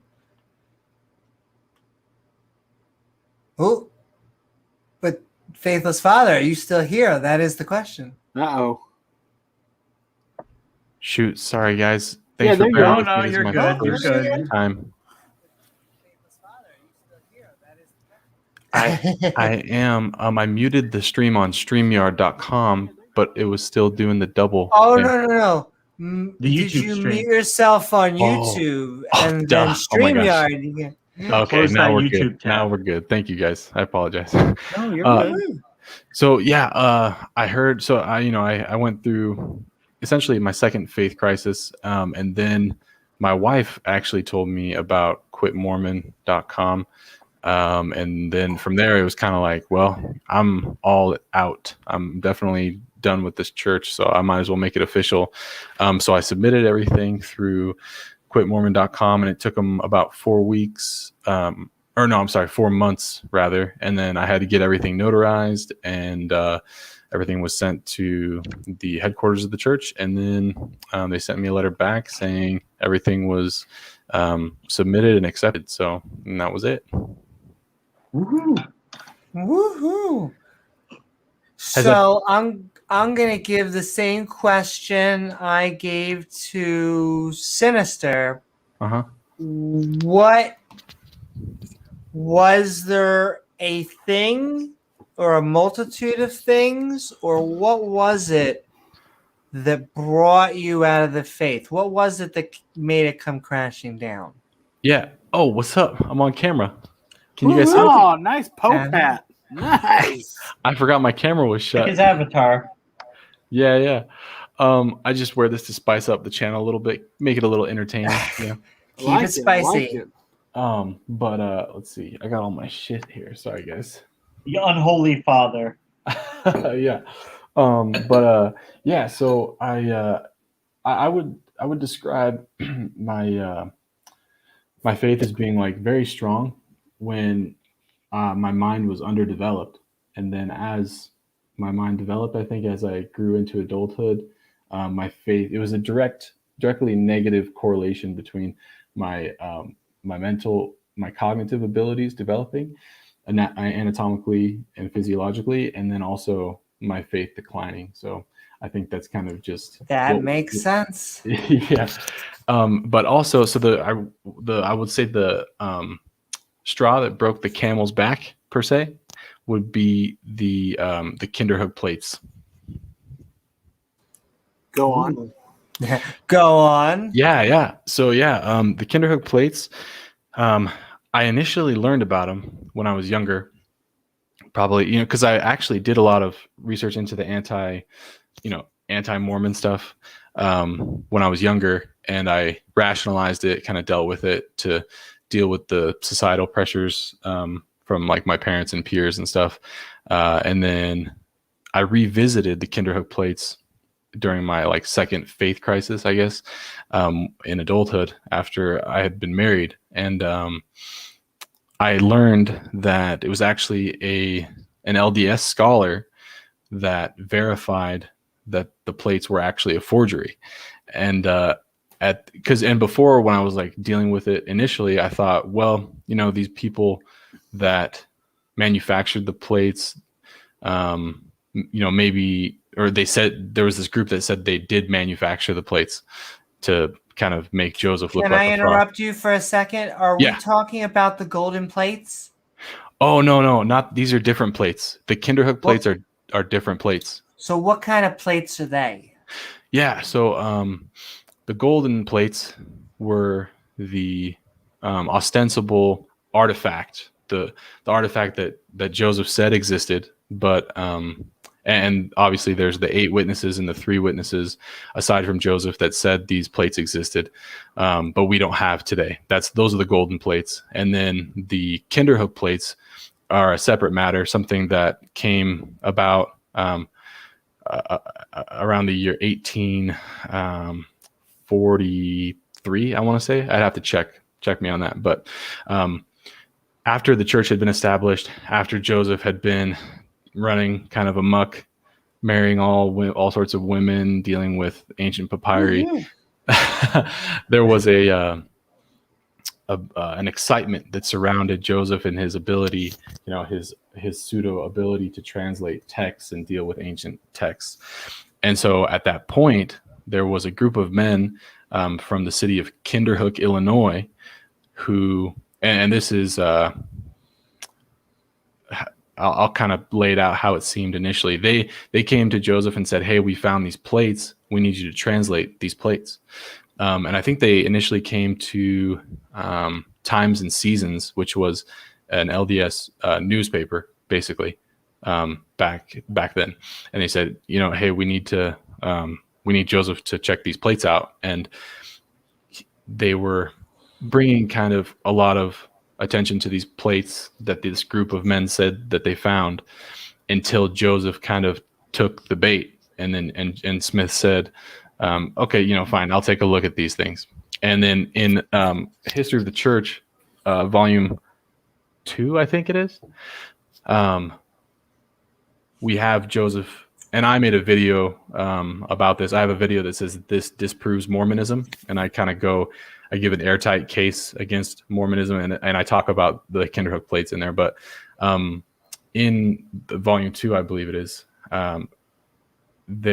Joseph is on record giving his translation of the Kinderhook plates, and it wasn't until 1980, I want to say, if my memory serves correctly, that the LDS scholar actually did testing on the plates, and the plates were not ancient, and there were just scribbles, just random scribbles on these Kinderhook plates, and an LDS scholar published that and said that these plates are actually not authentic. They're the 19th century forgery, and that is what Joseph translated. I love the made-up language. What is it? It's like New Egyptian, or something.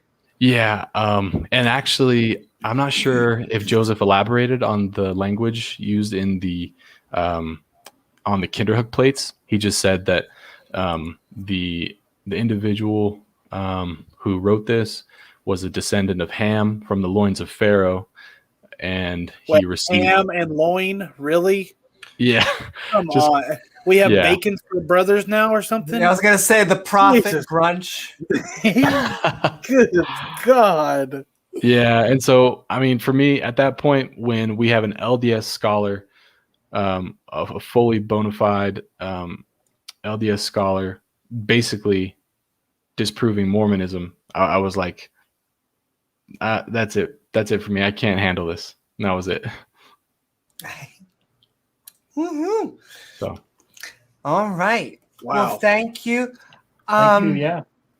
of course. We're gonna add in one more person, and then we're gonna go into open conversation. All right, I'm out of here. But thank you so very much, Faithless Father. Of course. Thank you for having me.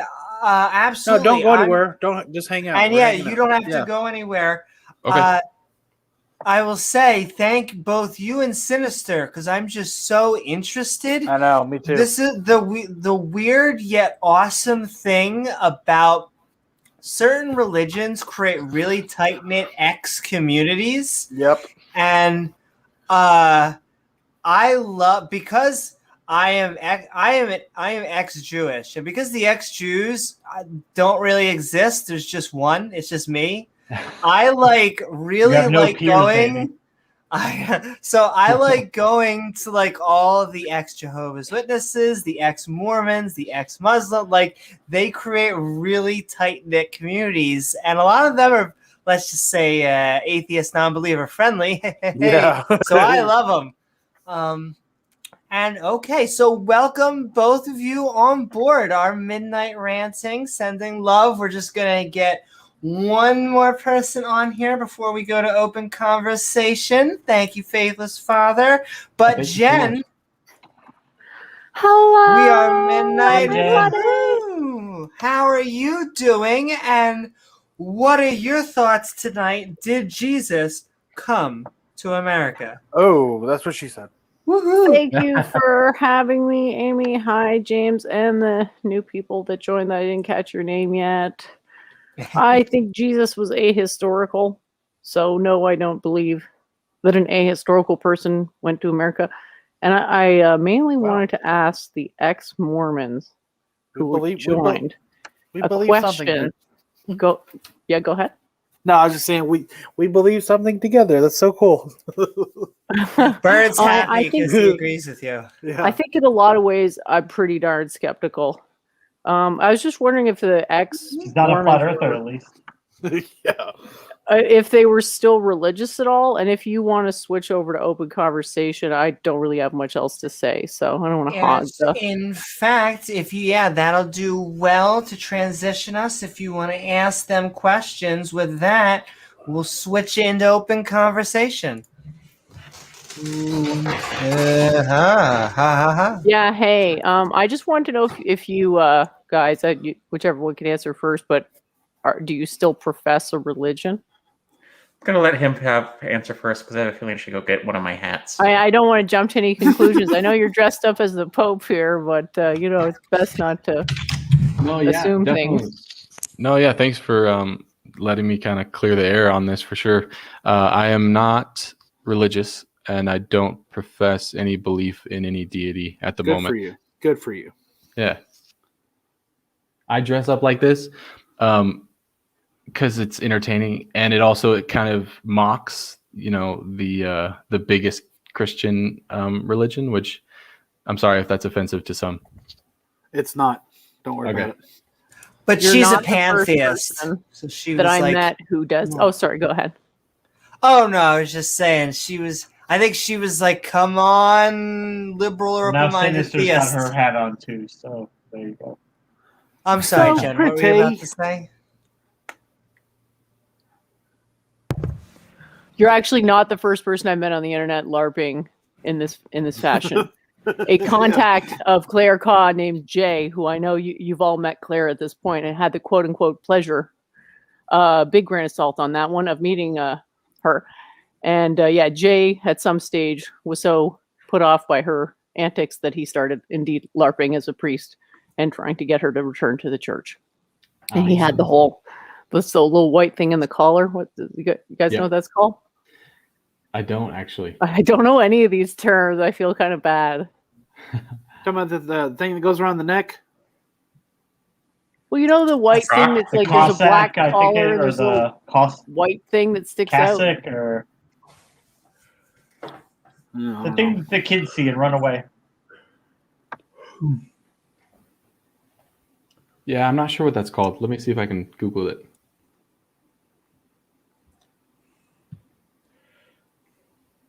have no idea. I thought they were just called collars. A cassock. That's what somebody said in the comments there. Hello, Nicholas. Cassock, Ooh, Nicholas. I'm also seeing clerical collar. Maybe. Sorry, Gotcha. Sorry, Nick. When they started talking about Mormonism, I had to come in. So is this That's specifically Mormon? Is this what kind of a conversation did this start out as? So we're kind of a skeptic channel. We Oh, just cool. invite anyone who is open-minded to conversation, rational discourse. Very cool. That being said, tonight's episode theme is Jesus coming to America, and we watched a testimony by a Mormon woman trying to give her sell for Mormonism. Yeah, I used to believe all that hook, line, We're and sick. sinker. We have fun. I have a question for you, We like faithless. fun debunking religion and religious claims. So it's a sick, twisted hobby. Watching that, did you expect her to say, I know the church is true, I know the Book of Mormon is true, in the name of Jesus Christ, did amen at the end? Oh yeah, 100%. Be honest, I when I first saw this video, and the reason I picked it is because she just committed right away. Oh, yeah. Like Oh, the yeah. video was just like, how are you? Did Jesus come to America? You're damn fucking straight it did. No, she didn't curse. But it really was like right out of the gate. We know like, that the Bible's true. We know that the Book of Mormon's true. The book We know of Nephi says blatantly that We Jesus know came over here the Jesus day after rose from the dead. his resurrection. We know that Jesus killed that fig tree Anyway. because it pissed him off, and he was God, so he could do that. Oh, I forgot that whoever the current prophet, I know that Joseph Smith was a prophet, and whoever the current prophet of the church is wasting too much of people's money. Whatever they do at Fast and Testimony meeting. Yeah. I actually served a mission. I was one of the guys with the shirts and tie. I went for 2 years. Did your name tag say elder when you were 19 years old? Elder. Yep. Wow. Church elder. see, Yep. that's exactly how I felt with the bar bat mitzvah thing. They're like, you're an adult. I'm like, cool. Can I go play Pokemon? You're an adult at 13. Come on, really? Yeah. That's crazy. Hey, if you could start popping babies out back then, might as well be doing it. Frickin' Mary, right? That whole shtick. I think I have a question for both of you guys. What was the rate of people that you would get to convert? Hold on. Oh man, like on the mission, you mean? Hold on. No. So, like, how many people did it take for someone to say, "Oh yeah, I believe what you're saying"? Stop for a second there, because not every Mormon goes on a. Although it is expected for Mormon men to go on a mission. Yeah. I became what they call inactive long before that, and honestly, there are things about the Mormon mission that make it even more bizarre. Like the bishop will ask you, if I told you to kill someone, would you do it? And you're supposed to answer unquestioningly yes. Wait, what? Wait, hold on. What now? That didn't happen to me. I'm sorry. Okay, does anyone remember the phone number for 911? I'm sorry. What was that again? Well, since apparently it didn't happen to him, but I want to answer COE's question, which I didn't do yet. I'm not really religious right now, but I am a philosophical Taoist, which does involve some level of mysticism, but the Tao isn't a god. It's not even an entity. It's just the way things are. What yeah, I just wanted to come on. Like, I'm not trying to recruit anybody to my own beliefs. I just wanted to say that all assertions are faith assertions, and it always makes me really sad to hear people recount experiences of losing their faith. And I hope, like, it was good that you had the discernment to realize that your religion was not true, but I hope you won't give up on the concept of faith, because it's required for certainty. Facts, not faith.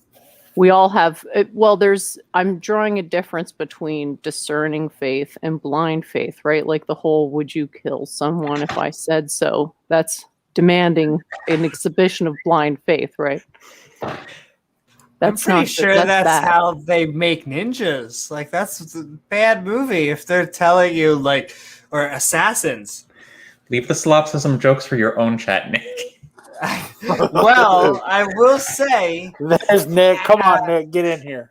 We're keeping it over conversation, but we are bringing him in for his opener because Nick is in. Woohoo! I hope you're doing well. And Nick, did you know Jesus came to America? It's a miracle. He took a break. Yeah, he died. And then he waited. He's like, nope. And then he came to America. He was like, yes. Also, keep in mind that one thing I wanted to bring up the point. While you can go out with the missionaries and knock on doors, it's not like the Jehovah's Witnesses where you're required to do it. Because that's the missionary's job. I think I can actually address that question very well, and I don't know if we want to just brush past that, but I served for 2 years on a mission, and I must have spoken with thousands of people, and I baptized 20 people. So I probably spoke with maybe, probably 10,000 people or something. It's a pretty low rate, I would say. Yeah, pretty low, very low. Okay, gotcha. Well, yeah, just before we go back to Nick, that's because it's not about converting people. It's about getting people to dedicate their lives so they're less likely to leave. Yeah, there's a lot of that. But isn't that converting people to the religion? I don't see the difference. Hi, Nick. Hi, Nick. Go ahead. Sorry, I'm gonna shut up. Hi, Nick. I didn't have a big thank you. I didn't have a big thing to say, except the only thing I can bring to the table, aside from a casual fascination with this and its history and so on and so forth, is that actually on my father's side, his sister is Mormon, and his praise Allah.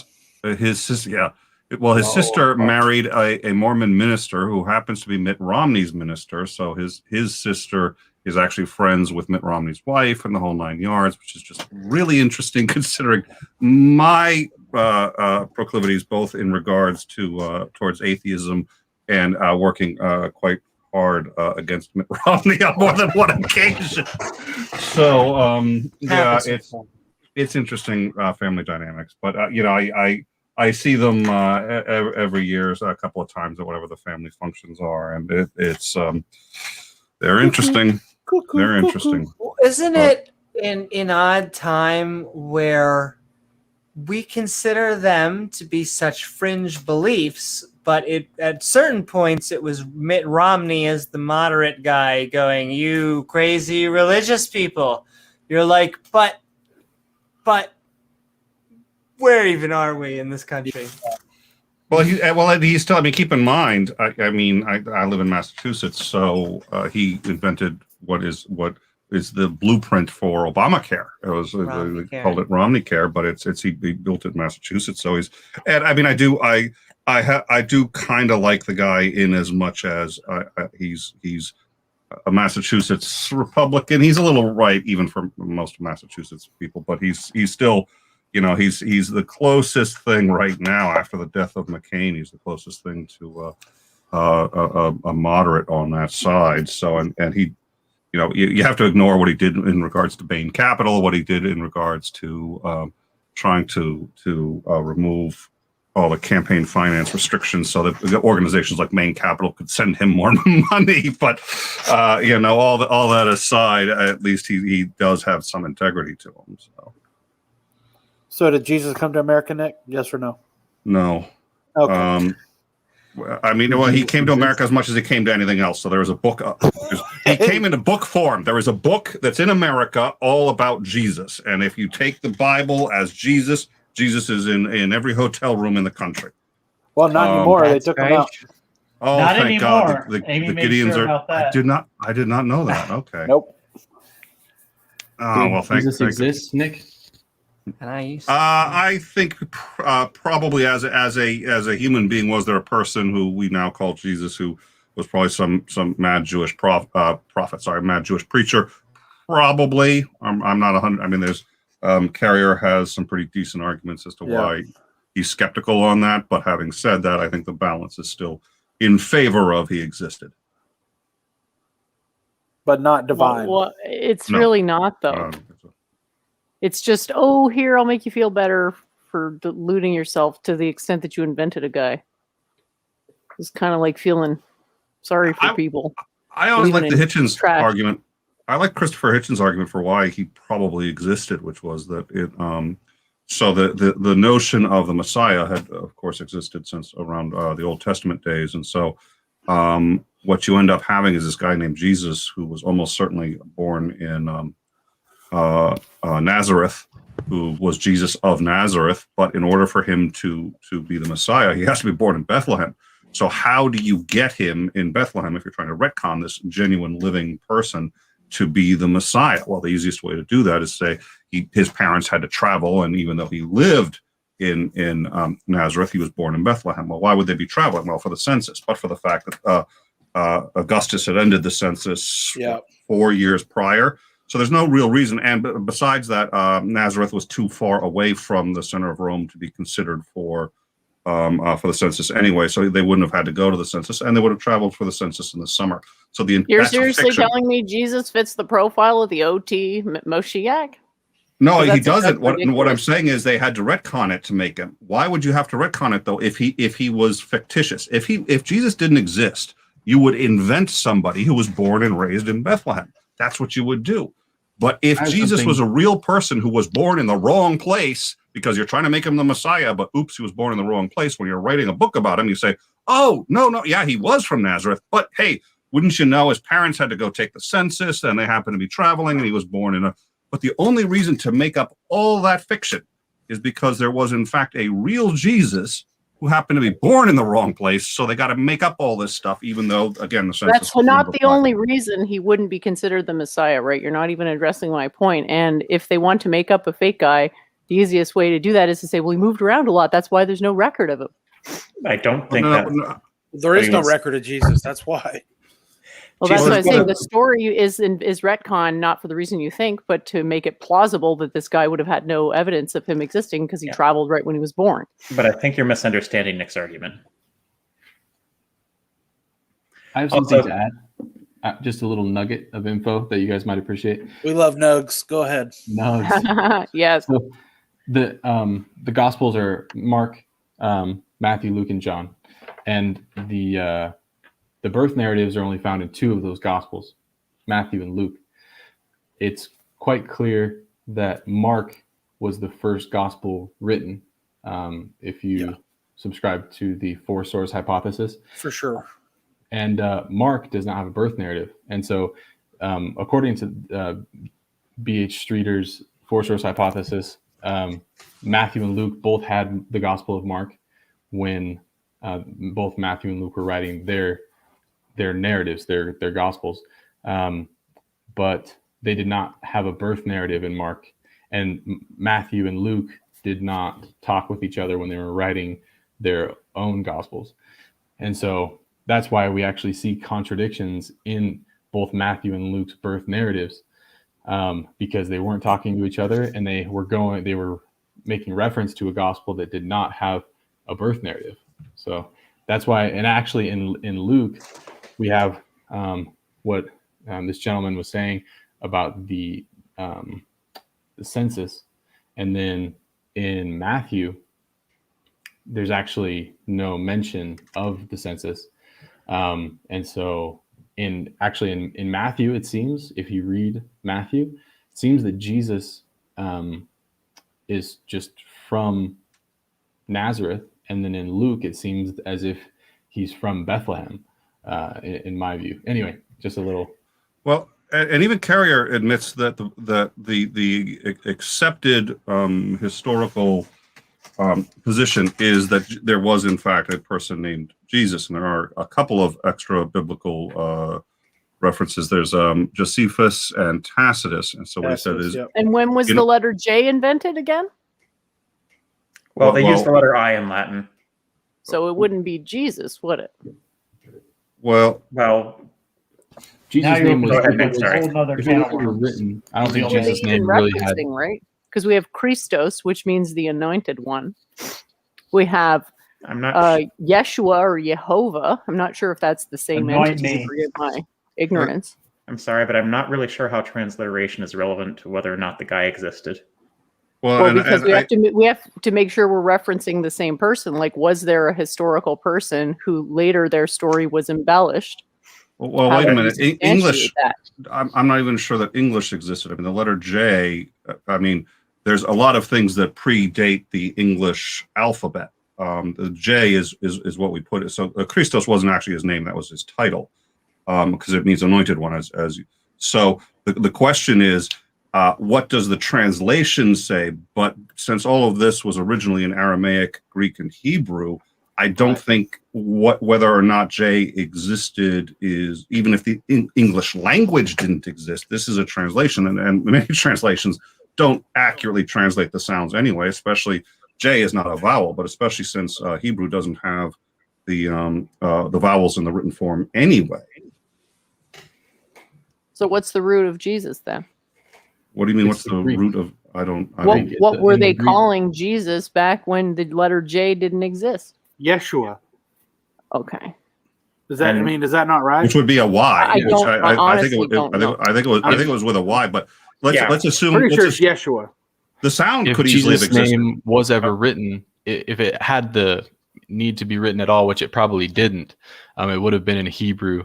And it would not have appeared with a Y or anything at all. It would have been written in Hebrew. But wasn't the New Testament first written in Greek? It was, and so in all the first written forms that we know of Jesus, it actually reads Jesus is the Greek. How you pronounce the Greek? The Koine Greek is Jesus, and which is I the can write it. Translation of Yeshua. Like what's actually in the Bible I guess is what I want to know. What's in the New Testament? Which Bible? The original New Testament in Greek. How do they reference? Like, what's the most explicit reference? I don't know what they call it. I don't know what the. It's got to be ancient Greek, which is a dead language. So the problem is ancient Greek, because it's a dead language. That means there's no native speakers of it who are alive, which means everybody is guessing at what the sounds are. There's no way to know because everybody who speaks it now has been taught it by a non-native speaker. So I appreciate that. I'd be happy with just the symbolism. Sorry, go ahead. Hold on. We do have some idea what Latin sounded like because we have Latin speakers complaining about people mispronouncing things, and that's how we know. But we have a good idea how classical Latin was pronounced. It would have been the Cyrillic alphabet if that's what you're asking. And in the Cyrillic alphabet, you can get a J sound by combining a D and an SH. Which is the D is boom, boom, with two lines on top. The SH is what you usually consider a W with a little tail. You combine those two in Cyrillic and you get a J sound. Now, if that's how they said it, then you got the J sound. If it was a Y sound, that is a backwards R. But in any case, that's the Cyrillic alphabet that would represent those sounds. Now, the sounds would be the same regardless of what actual alphabet you use to represent them. So who's the mythicist here? What's your name, ma'am? Or you could call me Jen. Jen. So Jen, I wrote in the actual Greek what Jesus' name it was written in all of our earliest manuscripts, and that's pronounced Jesus. And then you have one of these. Do you have it? Do you actually have it in Cyrillic? He does actually. That's in Greek. It appears to be Greek in the Koine original language that it was written in. I'll show you in here as well. Yeah. If you can hold it up to the screen. And in English, it would be IESVS. That would be like a rough translation of English. IESVS. So my point is, I think the evidence. First of all, you have two historians who arguably say he existed. Could we white box that for a second? So I can read it. We have two historians who say that he. Okay. That's what I got here too.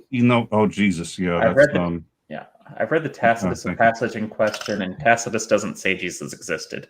Tacitus and Pliny actually mentions He talks about the Christians. Yeah, they're just mentioning Christian. They're just mentioning. Okay, so it's Josephus and presumably somebody else who's actually probably is not a reliable source. But Josephus, there's another problem. Josephus is our only source in the entire first century that mentions Jesus at all. He mentions him twice. Well, non-biblical. Not biblical. No, these are only Josephus writings, which are antiquities of the Jews. Extra biblical. Yeah. But well, I'm sorry, please. Just one more thing. The passage in Josephus is believed to be a forgery, inserted possibly by Eusebius later. Yeah, it's definitely been altered. Yeah, like apparently it's completely not in context with everything else in its vicinity. Is that right? But, yeah, the Testimonium Flavianum is what you're referring to, and that is definitely debated and probably altered. But we should still let Nick make his point now. Well, so yeah, the argument. I mean, I have a number. I normally, just because right now historians, Richard Carrier's point was that any mythicist actually has the burden of proof because it's already been established and accepted that he existed based on the evidence, sufficient evidence to warrant a belief in the fact that he existed. So now a mythicist has to actually overcome that and has the burden of proof. Can't prove a negative, I'm afraid.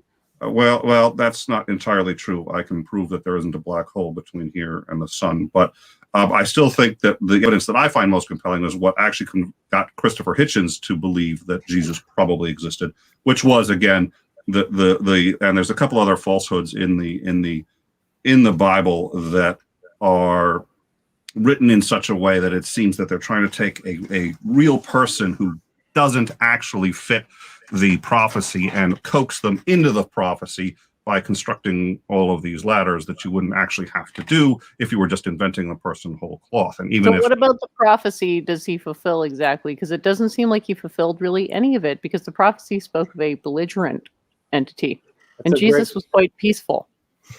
Well, I don't know specifically what he did or did not fulfill.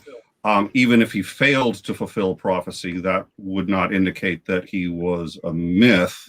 It would just indicate that either it was not documented properly. I'm addressing your argument as an invalid argument. You're saying they had to my argument is about one Messiah, and I'm like, they didn't really do that, did they? Because he doesn't match at all with what you'd expect from a Messiah.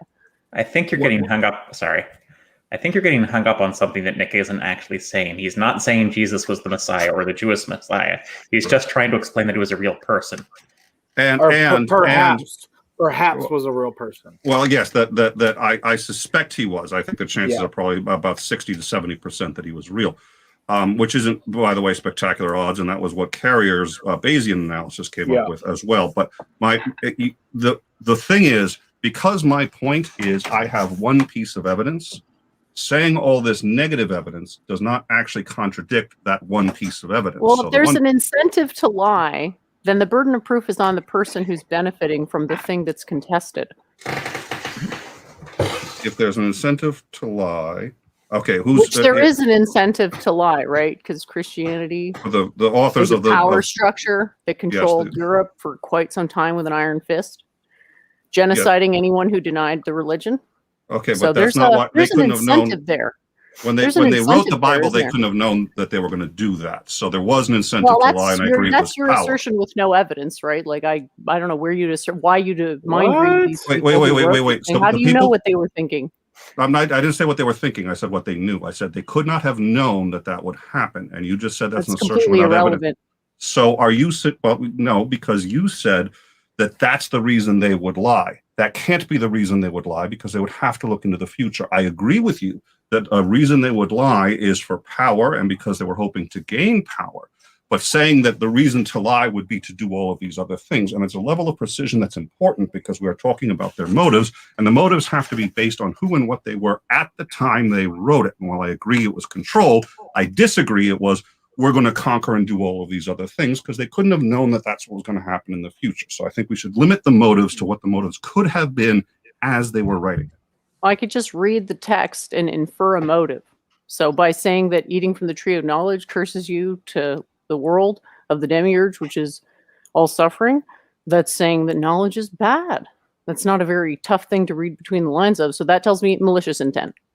I think we lost. I think that's probably true. I agree completely. So now my operating hypothesis, and when I read this document, is malicious intent. So then, if something is maliciously intended, do I assume it's the truth or a lie? If there's a bunch of other malicious people lying the same lie, that doesn't make it more true, is my point. Well. First of all, because there were so many authors and probably a number that we don't know about, I can't say that they all had malicious intent. I think probably the collaboration of it and the way it was put together was with malicious intent, and probably most of the authors had some malicious intent. I don't think all of them did, and I suspect some of them may have believed, but let's assume for a second that Jesus was real. Some of them may have believed that he was all of these things.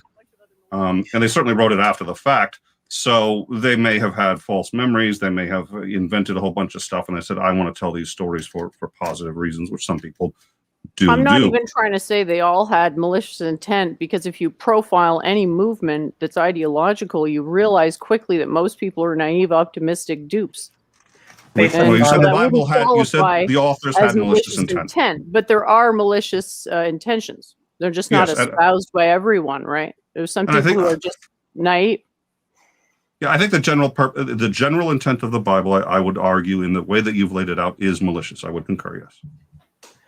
I have a question for Faithless Father. Do you think all of this could have been avoided if they wrote it in Reformed Egyptian? Yeah, a Reformed Egyptian. Yeah, that's That's the language. All right, sorry. Continue. Reformed, we were wondering. We were trying to remember what the language was. And I'm actually going to let Jefferson Spatchcock come in here. Welcome, Jefferson Spatchcock. We are Midnight Ranting on Did Jesus Come to America? How are you, and what are your thoughts? He's coming to America. Hey, thanks for letting me on. I don't think that he did that. Brave but daring. Yeah, I don't think he made it this way on his world tour. I mean, if the stories are correct out of the four Gospels, he didn't make it out of Jerusalem. So, but I also don't think can teleport though, right? Yeah. He can at least. I mean, he can walk on unthawed water. Thawed water. Thawed water, yeah. Unthawed is frozen. Unthawed. Well, that's water. I mean, yeah. Otherwise, it would be ice. But yeah. But yeah, I don't know that. I could do that miracle right there. Watch me walk on ice. Yeah. The miracle is not falling down. I don't know that. I don't know why that. Because is that really just a Mormon thing? Christ in America? That he was in America? Yes, that's only the Mormons. That's the Book of Mormon. I was gonna say, I can't think of another denomination that even remotely entertains that idea. So, yeah, I think Joseph Smith just got here, and he's like, you know what would be cool? They haven't done anything where there'd be like Jesus, but hear me out. Was here. Yeah. Well, but isn't the Holy Land for Mormons Missouri? Jackson County, Missouri is believed to be the Garden of Eden, but it's believed if you've been to that part of Missouri, you know that's demonstrably false. It's just Mormon belief. I'm not saying it's right or wrong. Yeah, that's what they say. That's what the Mormons say. But a lot of people believe, or at least people who study this, believe the Book of Mormon was influenced by a work of fiction called Views of the Hebrews, which was available in the local public library in Palmyra. Are you telling me there really is a link between him and L. Ron Hubbard, and it's turning science fiction nonsense into a religion? Well, I don't. First of all, the Book of Mormon is one of the earliest alternate history novels, if you're going to look at it that way. Alternate history novel. Yeah, I like that sell. Like alternate facts. Also, I just want to say, Sinister, I love your hat. So, very cute hat. That's a great hat. I actually had a question for Nick. Yes, please. Muting myself. I can't remember who I was listening to, but there was I don't know how many people have been kind of working through this kind of hypothesis, but the idea that the Gospels as written, it's sort of motivated by an idea of transforming the real Jesus who was something of a political dissident into something greater than, because the political dissident and his particular movement ended in his execution.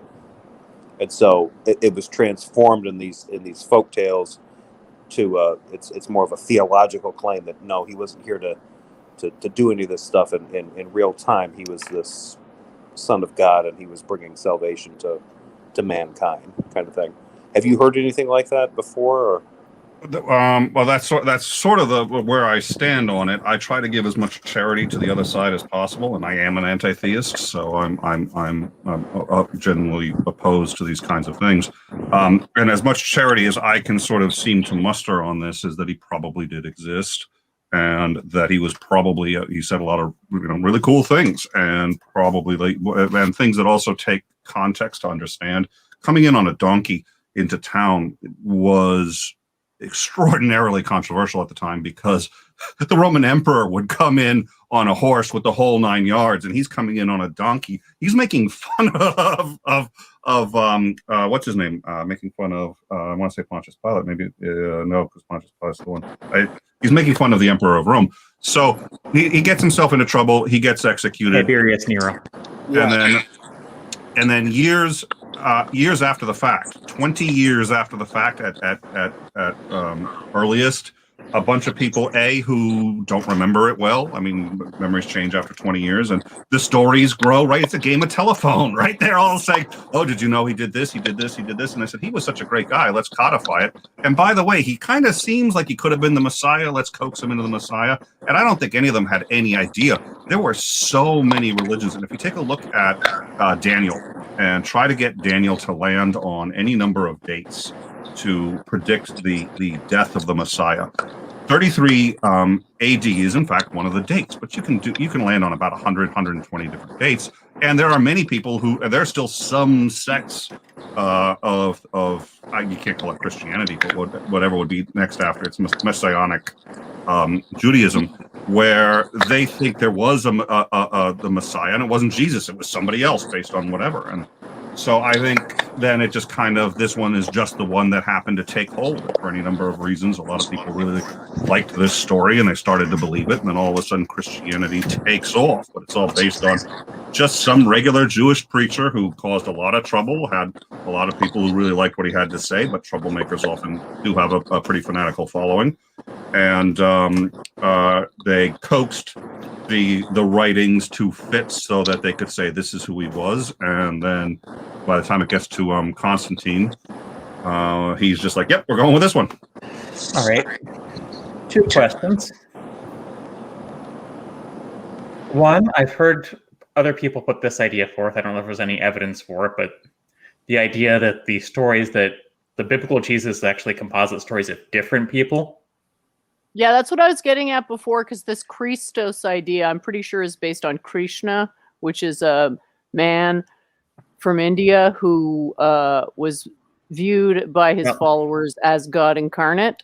Not going to get into all that, but I do think there was a meshing of beliefs, and that's really, you can't avoid that if you're going to understand the historical development of Christianity, is really crucial. Thanks for bringing it up. That's what Pat brings up when he's talking about it, that it was probably amalgamation of different people melded into one. Right, and so Sinister, I think, had one more question, but then after that question, we're going to let Oz in, and the Titans. Well, Oz does not like it when Oz doesn't like it when I say Jesus. What I find this interesting is that this puts Oz and Jen on the same side. Yeah, it does. So, and to answer that question, though, I think that's the second most likely thing, is that it's an amalgamation. I think that's absolutely a distinct possibility. Second question. Okay, Sinister, second question. Going along the lines of the dissident and Luke being referred to as the alternative facts gospel, how would this story have changed after the Council of Nicaea, where they're trying to make Jesus more friendly, an authority figure? Great question. Did the political idea get changed because of the needs of the Roman Catholic Church? It had to have. Absolutely. Well, that's why they got rid of the Gospel of Thomas, right? Because that's when he's a kid and he actually kills another kid. I think it's with a stone. He hits another kid, and if I recall, even it's like there was a projection or something like that, but he kills a child, and they just, oh no, we can't have that, and have a whole bunch more sort of human things. It's also, what was it? I think he had at least one brother and maybe a sister, if I recall. It's been a while since I've looked at some of those texts, but those don't appear to have been selected for any historical reasons, but entirely political ones. And in fact, also the other one that he granted was, it was what was it? It wasn't the resurrection. There was one thing. I'll look it up. There was one thing that only a very remote sect of Christianity was interested in, but to get them on board, they took a fringe element. I forget whether it was the resurrection or what it was, but they took a fringe element and he made it as fact to get. And most of the Christians were like, hey, we don't actually believe this, but it's now commonly accepted. I don't remember whether it was a resurrection. Could it be the Trinity? So what you're telling me is the Catholic Church removed the Gospel of Thomas because it contained the wrong type of child abuse. Yeah. I'm exactly sorry. Wasn't that the infancy narrative? Yeah. It was ages. I think ages 4 through 14. I think roughly. Yeah, because I think there's one where he gets sassy with some Pharisees in a story. He's modeling kid Jesus. That sounds like a porn. Just saying. I love sassy. He's modeling these clay doves on the Sabbath day, and I think he's supposed to be like 10 or 11 Still at the time. And they're like, not no, sexy. You're working on the Sabbath. You're not supposed to be doing that. And so he gives them a scornful look, claps his hands, and the clay doves that he's making, they turn into real birds and fly away. It's an interesting story. The Gospel of Judas is awesome. It changes everything. It absolutely changes the whole. It's like M. Night Shyamalan complete flip of the entire narrative. If you, it's absolutely insane. But the Council of Nicaea is also where, let's see, they changed his birthday to December 24th, and they also moved the Sabbath from Saturday to Sunday. They did, and it was all political. It was all political. Nobody cared about it, but merging paganism and so we have 2 more. We actually have Oz and Blackjack Bulls, but I think Oz definitely has something to say bring Oz here. in here, yeah. I'm sure he does. Oz, Shark in the water. Midnight Ranting on Did Jesus Come to America? I feel like I know your answer, but I gotta ask, how you doing? And did Jesus come to America, Oz? Well. Nick's here, so I'm going to be more blatant than I'd normally be. I just need to know where Nick's $800 suit's at first. For fuck's sake.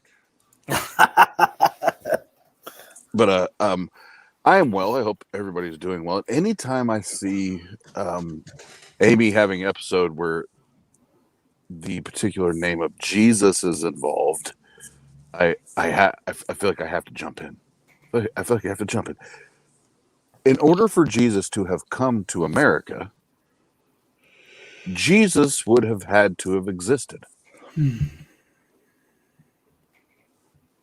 thought you were going to say he'd need a boat, but okay. Oh, well, yeah. There is no. He has God powers.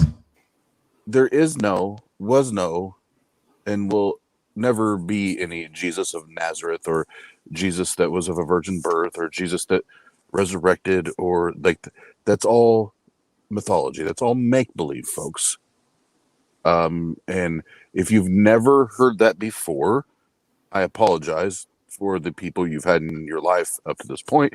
But now you've heard it here first, and Nick, you can uncover your camera because we know you're there anyway. I can't hide. Atheist Network Group, are you saying Jesus didn't grow up in Nazareth? Is that what you said? I don't really care where he grew up. He didn't exist. Oh, you're a mythicist, like Jen. Like me as well, yes. Me too. Yep. And I think like James. And just to clear this up, I do believe Richard Carrier believes Jesus never existed. Correct. Yes, Yeah, yes, Nick, that's Nick, correct. you meant Ehrman. Nick, you meant Ehrman earlier, but I don't think no, because we had him on the show. We had him on the show just to discuss this topic, and he said his Bayesian analysis put it at 70% that he was real, but then he goes into why he starts to undermine. But we had him on for 2 hours, and I've spoken to him on this topic repeatedly. I'm pretty sure I got the right guy. Yeah. And Ehrman Carrier doesn't think Jesus ever existed. Yeah, that is correct. Yeah, Carrier Ehrman and the other guy's name is escaping me right now, but Ehrman, the other guy, it'll come to me in a minute, but hopefully. But you have to understand that their education and where the schools they're still associated with, and that how they receive their paychecks to sustain their family, their lifestyle, and all that. Like they just can't come out and say Jesus is a myth. Like they would lose money. They would lose livelihood. So they have skin in the game there. They're not going to come out and say that. Where other people are willing to come out and say, put everything on the table, and gamble, if what have you, especially in the States where it's a fringe. In the States, that's a fringe position to have. But Ehrman's a known atheist, so but atheist doesn't mean mythicist. That's irrelevant. Yeah, but I think because there's plenty of things that I disagree with some of Ehrman's takes on things, but I think that it's controversial enough for him. He believes that there was a guy named Jesus, right? Who probably had a mission or some kind of ministry in the first century Levant at the time, but it really doesn't really add up to what the Gospels are describing. That's the general impression I get from him. So, yes, he's not a mythicist in the sense that he thinks that there's a Yeshua ben Yosef, that had a ministry, but big deal, And this one in particular happened to get in trouble with the Roman authorities. Okay, but all the stuff after that is myth making. And Carrier wrote a book on it and has actually suffered a lot of blowback for being a mythicist. But he started with the Bayesian analysis, and he goes over it. Even on the Bayesian analysis, he hit at about 70%, 70% chance that he was real. And then he goes into why he's convinced that it's actually the 30% is the correct. So there's listen, at 70%, okay, that's the Bayesian analysis, and he's just like, that's 70% in this case. Wrong. I'm on the 30%, and here's why. And then he has his whole. He goes into why all of the sources in his view have to be wrong. But that's how Carrier gets there. Yeah, and this would be just like 100% just opinion and me just throwing shit against the wall and seeing if it sticks later on. But I wouldn't be surprised when Ehrman retires if he aligns with Carrier. Like I wouldn't be shocked at all. Carrier's paid a price in credibility, and I think one reason his career is having issues is because he's just taken this stance, and he's done a lot of other work. But this is all anyone cares about. And I think there's other scholars too. Like Old Testament, New Testament scholars across the board. Generally, I think it's weird. The mythicism stance to me seems like a really finely drawn line, because to me, if somebody wanted to clarify, if somebody wanted to define that mythicism was this idea that you believe that Jesus, that was talked about in the four Gospels, at a minimum is a real person, but most of the stuff that the Gospel writers were talking about and attributing to him was myth and legend and folktale and all this other kind of stuff. You could actually say that person is something of, that's a mythicist, right? There's a real person that it's sort of like Robin Hood. There might have been an actual Robin Hood, but the stories about Robin Hood in, Middle and Old English don't actually land on a real person. They're just these, fan fiction, fantastical imaginings, and they all just sort of intersect around a real individual. There might have been a guy that was in a situation kind of similar to that, but it's all accidental. And with Jesus, that could have been something of the same thing. Well, and that's I'm pretty sure I've shared this here a couple times, but once or twice. The other way I look at it as a former believer, I when I exited faith, it's like, okay, I want to know, like, how much of this shit is accurate and how much of this shit is just bullshit, right? And sure. the more I've drilled down on the Jesus character, whether historically it's accurate or not, that's the reason I focused in on it, is because I was taught that this person that supposedly walked to earth, that was the God in flesh, he was sent here to save humanity, to die for everyone. Like, I want to know if this person even existed. And just like with Robin Hood, like, we can pretend like things might point to or suggest that maybe there was a Robin Hood or maybe there was a Jesus. But at this stage of my life, it's been in 30 plus years as a Christian, I'm not okay with maybes anymore. I'm not okay with. Well, I think that's actually kind of the thing about being a skeptic too, is that usually what ends up happening once you get into the skepticism stage, most of those definitions start peeling away, right? Because the idea is like, Jesus is a package idea. When you're within the faith, within the ideology, it's not just a guy that occurred in the first century in that particular part of Palestine, right? It's a human that is also the avatar of Yahweh, sent to be the salvation for mankind, a reconciliation between Yahweh and blah blah blah. All this stuff is packaged into this kind of stuff. It's the kind of stuff that you'd expect to see with people attempting to create legends and myths and pack this stuff into this hope symbol kind of thing. So at the very least, I think that most people are like, yeah, I think there actually probably was a Jesus, and he had a ministry, and he said that he was the king of the Jews, and he got in trouble with some of the Jewish leaders in the area, and definitely with the Romans, because he was a political dissident, and they executed him for it. Great. And then they picked that guy and they attached all this other mythology and stuff onto him and just tacked it on and just kept that going for decade after decade after decade, and ministry after ministry after ministry, and it grew legs and had an inertia all its own, and that was it. So I think in that way that Bart Ehrman is kind of a mythicist in his own way.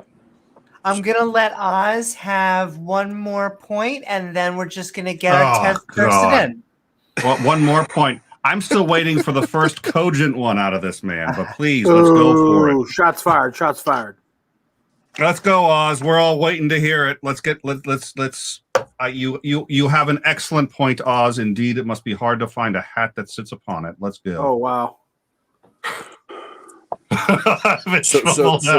So do I address Nick first or Jesus first? We'll go to Jesus. That seems more important. So I was gonna say same person, but that'd be blasphemous. Sorry. So with everything that was explained, I would necessarily agree with that, but I would still go down to whether we go through whether we're going to do the Christian thing and use the Gospels and use Paul to prove or suggest that this Jesus guy was a legitimate actual human. But then even when we go to the external writings of this supposed character, like we still don't have any good historical documentation or writings or recordings to even suggest that there was a Jesus, because Jesus was a decently popular name back then. Not like what John or Luke or Matthew or do we see a trend there? Do we see anyway? We don't we don't have that. So I have zero good reason up to this point. I have zero good reason to believe that the Jesus guy was a real character. And I have heard people say, like, Oz, why are you worried about whether the human exists or not? What we need to focus on is the divinity. Like, was he divine? Did he perform these miracles and yada yada? Well, of course we can't prove that. Like, we can't even prove that today. Like, there's people that claim they work these miracles and healings and everything, and they still can't prove it today. So of course we're not going to prove that. But if this guy was supposed to be this thing, some fucking person, some goddamn fucking person, while he was living, like, with him, you're telling me no one thought that it would be a good idea while they're alive with him and watching him like get dirt and spit in it and turn it into mud and rub it on somebody's eyes to heal them of blindness, or walking on water, all the other crazy shit. Like, nobody thought to record any of this shit till, and I'm being kind when I say this, 20 years, 30 years later. I know most people say it's later, but we'll say 20, 30 years after the fact. Come on, man. This shit, like people are making this dude up. This shit is made up. You're familiar with Pilate, the prefect of Judea, I'm sure. What's that? Do you believe that Pilate was the prefect of Judea, circa like 30 CE? I think that it would be wise to just go and find the best possible evidence that would substantiate such a person. So here's like, historical my point. reconstruction is extremely difficult. Pilate was the prefect of Judea, but there's only one inscription. That's all the evidence we have that that Pilate, or the only archaeological evidence that exists that Pilate was existed, and he was a very renowned and powerful man. 99% of the people that lived in the first century have no archaeological evidence or other evidence whatsoever just a quick indicate point that they existed. Real quick, Hold on. Was Pilate sent to down a cross for everyone's sins and save everyone from hell? Was Pilate sent here for that? No, I don't. Okay. I don't think he was. However, I don't believe Pilate was the prefect. I'm not entirely sure about this. I believe it was a praetor, which he's the governor of Judea. Either way, but. Well, the number of people who actually believed, even in Jesus' time, that he was who he is now being claimed to be, was extremely small as a percentage of the population, and it's unclear how many of them could read or write. Yeah, so just because we don't have any literature speaking of 99% of the people that lived in the first century, I don't think that means that they didn't exist. Would you say that? Well, there's a certain burden of proof, right? Like, what evidence do we have for the prefecture governors of Judea, previous and future to Pilate? It's very scant. That's what I'm like. I don't know anything about this stuff, so I'm kind of counting on other people to know that stuff to some extent. But at the end of the day, it's really just comparing possible explanations and seeing which one is more lining up with what was, what has survived from back then, that we can actually establish. Like, I've heard people say that maybe, was it Alexander the Great didn't exist? I don't know if that was just like a thought experiment. Yeah. I haven't dug into it. Like, have you looked into this at all? Because I couldn't tell if it was a thought experiment of like people wanting people to think outside the box or whatever, or what. But so here's a good example, just food for thought. It sounds like there's a lot of mythicists here among us, but you might be familiar. We already spoke about Josephus. He's one of the best record keepers for the Levant in the first century, at least. But not a single person wrote about Josephus in the entire first century.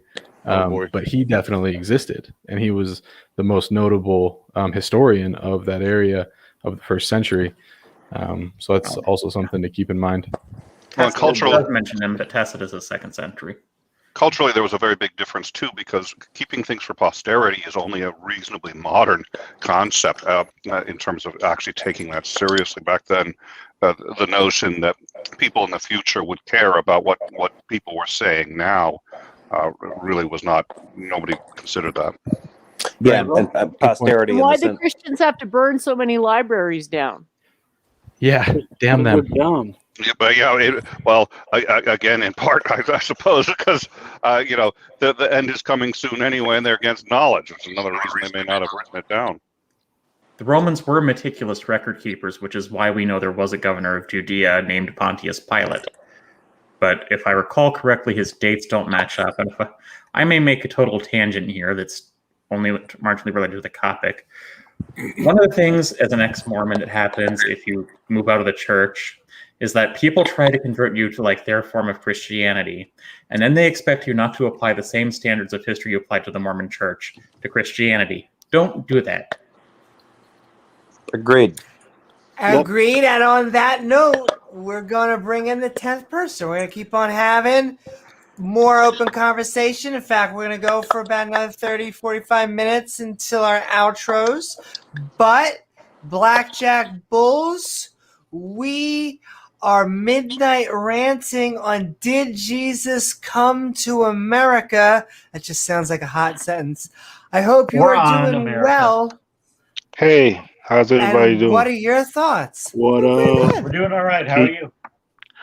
I'm doing all right. I kind of caught your guys' stream pretty late, but I see that there seems to be a lot of people on here that knows a lot about the history of like the Bible and Christianity and all of that. So I couldn't pass up the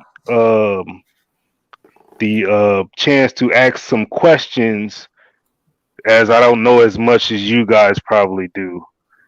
So, like, I work at a Catholic hospital. So, and there's like pictures of Jesus all over the hospital. Is he so white?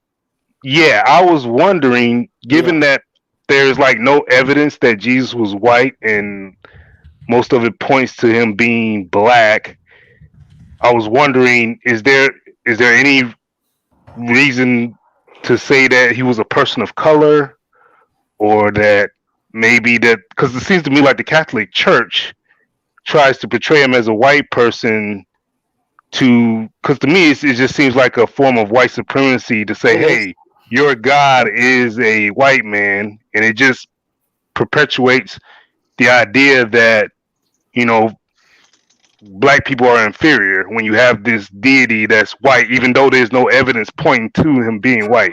Like, I don't have a problem with Jesus being white, but if none of the evidence points to that, why is he being portrayed that way? All these mythicists are going to have some trouble answering that question, I think. I think there's a misunderstanding here that needs to be addressed. I think Amy wants to say something. Oh, go ahead, Amy. I just realized I was muted while I was going like this. I was going. I want to suss out two things here. There is, because a lot of the, I would say, the non-believers or the more liberal theists and all that, were arguing kind of was there a real man behind the mythos? How much is legend? How much is the actual story?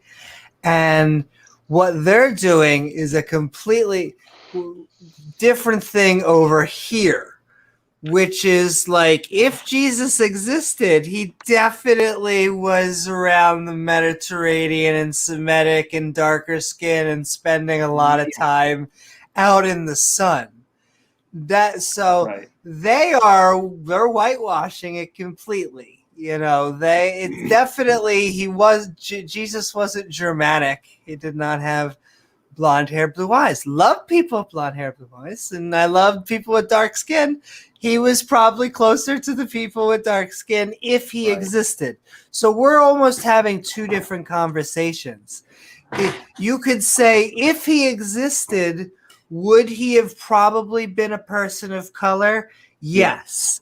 And then they're just arguing how much is the man or the legend. If that makes sense. The Bible describes him. I mean, he's got a description in the Bible. His skin was bronze, he was Arab. So his skin would be bronze. His skin was bronze and his hair was of wool. I've never met a white person with hair of wool. Well, if you had to compare all the different skin colors that you've seen, which one would you say lines up closest with bronze? Arabic. Can you cite that? Where do we read that about the bronze skin? You'll have to look it up. I need to get going, but it's just. I know I'm off topic, but I couldn't pass up the chance to talk to people who, you know, know a lot about the Bible and the history and everything. Skin of bronze, hair of wool is Revelation. No, that's Revelations. So Revelation 1, 14 and 15. I know about that verse. White and so wool, hair of wool. His skin was of burnished bronze. So that this is describing Jesus. So that is a description that you would expect of a Mesopotamian man. He was exactly average. Revelation 1, 14 and 15. Yeah. All right. I need to get going, folks. Thank you all very much. See you, buddy. Oz, love you. Thank you all. Good to see you. Good night, you, sir. Good night, Nick. We'll see you next See you time. later, Nick. See you next time. Yeah. Have a good night. Just in time. Buy $800 jacket. It's 400. A quick. I'm looking up burnished bronze as a color on Google, and I'll tell you guys, it's pretty dang dark. Right. I do have a clarifying question, if I may. But you know who was white as a ghost is Mohammed. That's just an aside. Go ahead. But you kept asserting, or you kept suggesting he was black, and do you just mean like a person of color? Because I don't think he'd be what we consider black either, but he certainly wasn't. I think that, he was a person of color. To me, it doesn't matter. I wouldn't consider him to be black, because most people, when you say black, they think African American, or just somebody who was born in the United States or whatever like that, or in Europe. I'm just saying a person of color, so that like a slave owner or a racist person couldn't be as. It's hard to be racist if you believe that your God is dark skinned. You know what I mean? So that's my whole thing. It's just it isn't even really about what you would label it. It's just, okay, my God has dark skin, so I can't. It's hard to discriminate against other dark skinned people. I don't believe that one bit, and I'll tell you why. Because even the most radical people here in the South, they still wouldn't believe that Jesus was dark skinned. They would still think he's white.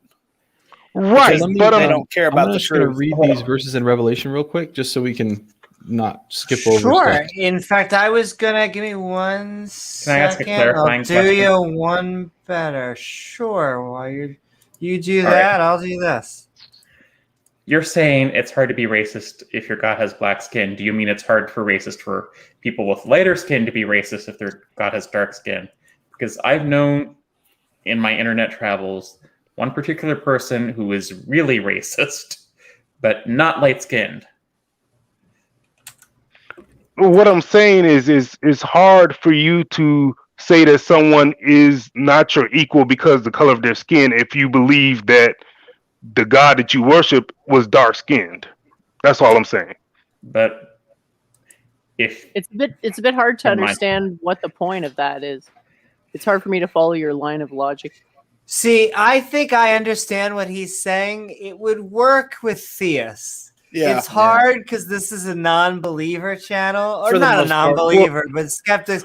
What he's trying to say is that if he went to a bunch of racists and their God was dark skinned, it would be kind of hypocritical or dumb, for them to be racist. So yes, we agree.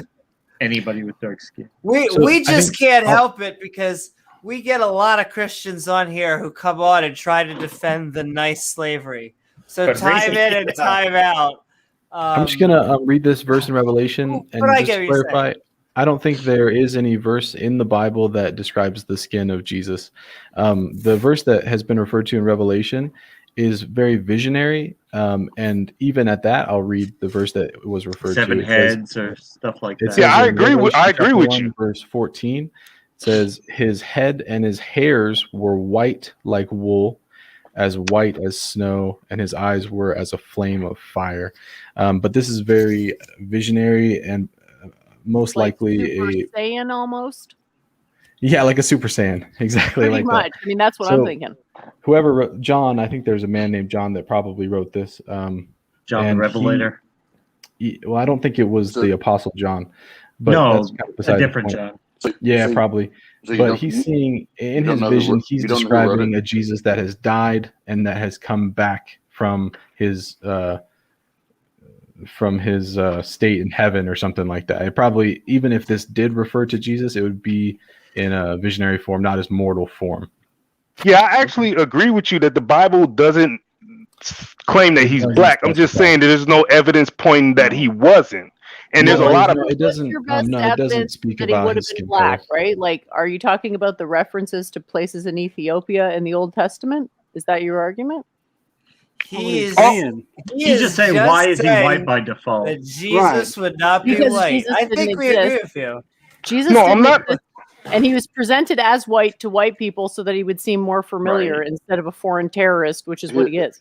So I've that's seen what he's saying. depictions. I agree with Jen. I've been I've been in black churches and seen depictions of Jesus as a black person, and I mean, like if you would go to churches in the Far East, in Japan or China, they have depictions that make him They have look Asian Oriental. Jesus, don't they? Asian Jesus, yes they do. Yeah, so I mean, people always try to present him like the people that they are because that way he looks like they do.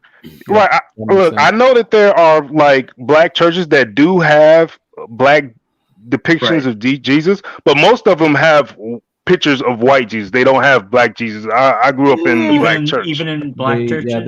Most black churches have pictures of white Jesus, and here's the reason why. A lot of black churches get their stuff donated to them from white churches. Okay. So like if you go into like a historically black church, they'll have like old outdated books, and they'll have I don't know if that's pictures. true. I was Pentecostal Church of God in Christ.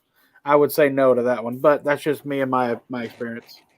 Did they have black Jesus in your churches? Yes, every one of them had a black Thank Jesus. you so much for this opportunity. That may be down south. I don't know. Oh, nice to meet See you. Faithless. Bye, buddy. Thank you guys. Well, maybe Bye, talk to you Good later. night, Faith's father. Yes, I will say we run this 2 or 3 times a week about, so come on and join our ranting. Yeah. It was very nice meeting Perfect. you. Nice you, to meet buddy. you as well. Have a Bye. good night. You're leaving? You're leaving? I have Yeah, more questions. I gotta sleep. Sleep. See ya. Are you a subscriber to Tart? You should be a subscriber. Yeah. He's not no more. That's Am I still right. there? Okay. Sign Oh, up to I the had Better questions. Conference. Oh, we Yep. still have an ex-Mormon all the way on the right. Yeah, my mother Mr. died. Corpus. Ooh. My mother died believing that Jesus was white because she didn't know that was not like, she thought that was a portrait of Jesus being drawn, the picture of the Last Right. Supper. She thought that was an actual painting that was done by someone who was looking at Jesus. Just to be clear here, you're more offended by the fact he's portrayed as white than the fact he probably didn't exist. No, I'm more offended that people can use Jesus being white as a justification to say that black people are not equal to other races. Welcome to America. I mean, I think anybody who would use that as a justification probably already has that in their minds, and they're just looking for anything that they can use to possibly justify their disgusting beliefs. Well, I think the reason why most people believe that he was white is because of those pictures. Well, I think I think You have you to look might at the history. Sorry, go ahead. I think you might find something different if you go to churches in other countries where it'll be treated like that. But I was also going to say that the racist history of the church I grew up in is much different than what you're talking about, and it's much worse. Yeah. Because I was going to say, aren't Mormons one of the main, I'm trying to think how to say this, one of the main people that does the whitewashing, that does the white Jesus They used to teach that black people were descendants of another line. Terrible. Descended from Bigfoot. Well, yeah. They used to not allow dark-skinned individuals to be clergy. Not quite. Pretty much every Mormon male over the age of 12 will hold the priesthood. Because apparently, if you're born with a penis, you get the power of God. Well, now, but they didn't allow black people. Yeah, now, but that's my point. The reason I behind think in the that was 70s. Exactly what you said, Amy. I think they started allowing in the 70s. Yeah, the reason behind that was because of they were carrying on the curse of Cain, because apparently, according to Brigham Young, and remember, a lot of Mormon history after Joseph Smith can be summed up by Brigham Young was a racist. Yes. Yay, religion. So remember when Cain killed Abel and God put a mark on him so that all the other people in the world wouldn't kill him? Who these other people are, nobody knows. Yeah. But I guess Brigham Young interpreted that mark to be he made his skin darker than everybody else. Oh, even the skin of Native Americans is supposed to interpret as a curse in the Mormon religion. Yeah, I didn't know that. If you have like versions of the Book of Mormon before 1982, it'll say white and delight. The Native American skin will become white and delightsome if they live the gospel. Later editions have changed that to pure and delightsome, which isn't any better. But or what happened? Or we can all just agree that it's a myth. Jesus is a myth. Jesus is a myth. All this shit Jesus is a myth. I'm with Well, I don't think this Not new white, guy he's not thinks black. Jesus is a myth. But Do what you? does that? I don't know what your name is. Sorry. But you're correct. In 1978, the church, the Mormon church, which was going to face like backlash because colleges were not wanting to play against BYU because of the church's racist policy, all of a sudden had a revelation that said black people can hold the priesthood. Well, look at that. A sign from heaven. There you go. So sports was the end. Yes. Wow. Yeah, I think I remember that. I know it was late 70s. It had something to do with a team. Well, there's a book, you can get a PDF now. My father actually had physical copies. They're actually worth quite a bit of money now, which is god-awful, called The Church of the Negro. Yeah. My mother refused to take her medication because she thought that God decides when you die and you don't need to take, your medication it doesn't matter if you take your medication or not. Yeah. That sounds like why we are pushing against religion. We were just talking about Jehovah's Witnesses. They don't like blood transfusions. Just a whole bunch of baggage. But getting They don't rid like of you religion having doesn't your necessarily money. reduce superstition. They want your money. And in a lot of ways, getting rid of religion makes people more superstitious. Because when it's confined to religion, you know that it's stupid and religious. But when people are superstitious in science, I don't know about that one.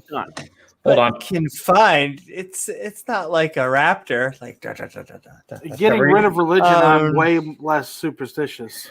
I've got a response to that. But can you prove it, right? Like, how do we know when we believe superstitious things if we're believing them? We can't tell.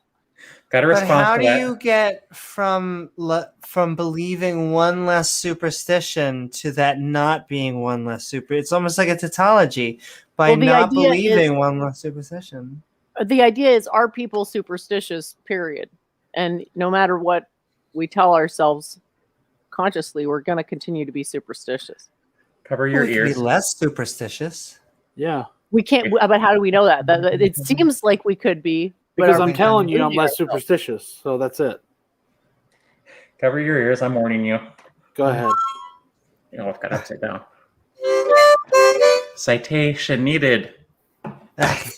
Yeah, exactly. The people saying that getting rid of religion will reduce superstition have the burden of proof, and they can't prove that. I'm telling you, it's for. That's not what I heard. I mean, Bird just said it, so yeah, that's proof. Well, you're telling me that you're not superstitious. Why would anyone? That's a straw man.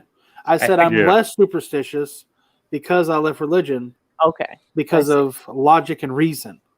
And I think you're getting presuppositions confused with superstitions.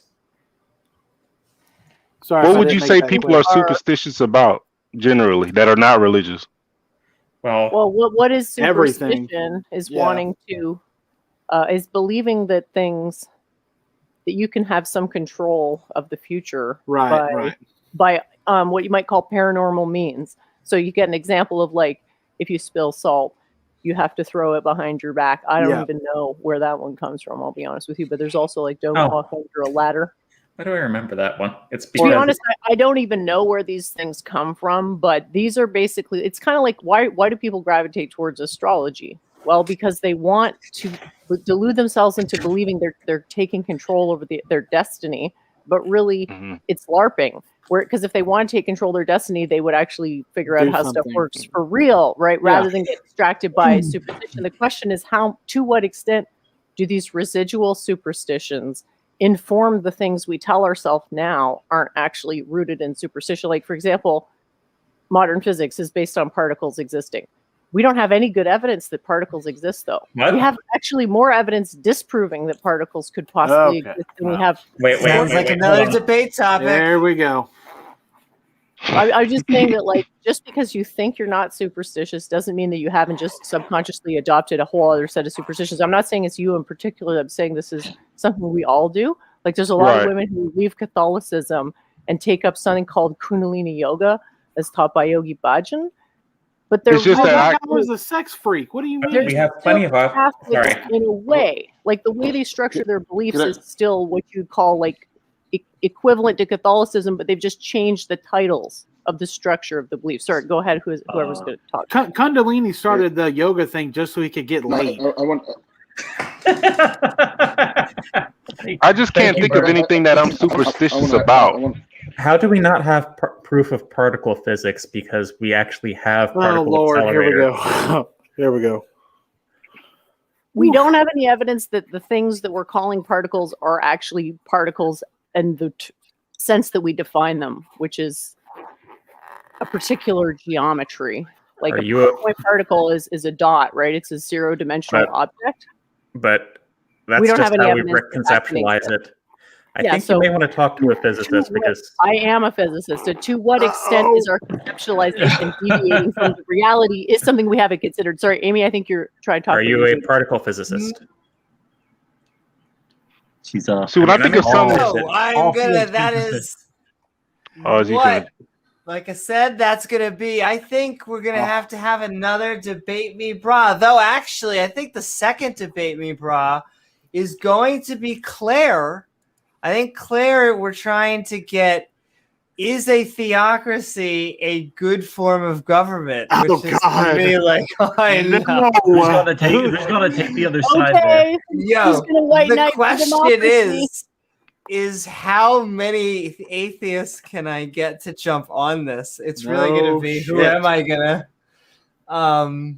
But there you go. I'm looking for someone to match what would a up with pantheist theocracy look like? That would be. I can't even imagine that.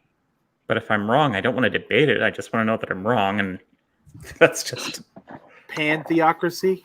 You might actually have a hard time finding someone willing to defend democracy on its principles, but it will definitely be an interesting debate. I think all the atheists are going to want to defend the anti-theocracy. I can feel myself, but I'm like, I'm like, it's not defending an anti-theocracy; it's defending the alternative. They would have to define what alternative to theocracy they're defending. No. That's not what you're saying. Is theocracy a good form of government? Yeah. Claire would have to defend what kind of theocracy. Because she is an agnostic theocrat.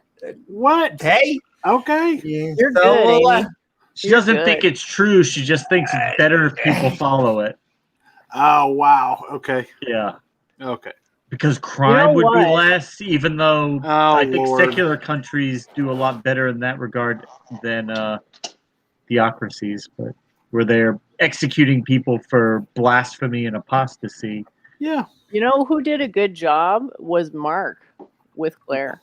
Leo Filius. He made her look worse than most people do. And she's Mark Reed, he did I think it was a very Mark good Reed. job, and he is he's really good. He's a sharp tack for sure. Well, keep in mind that the greater the number of laws, the more thieves and robbers multiply.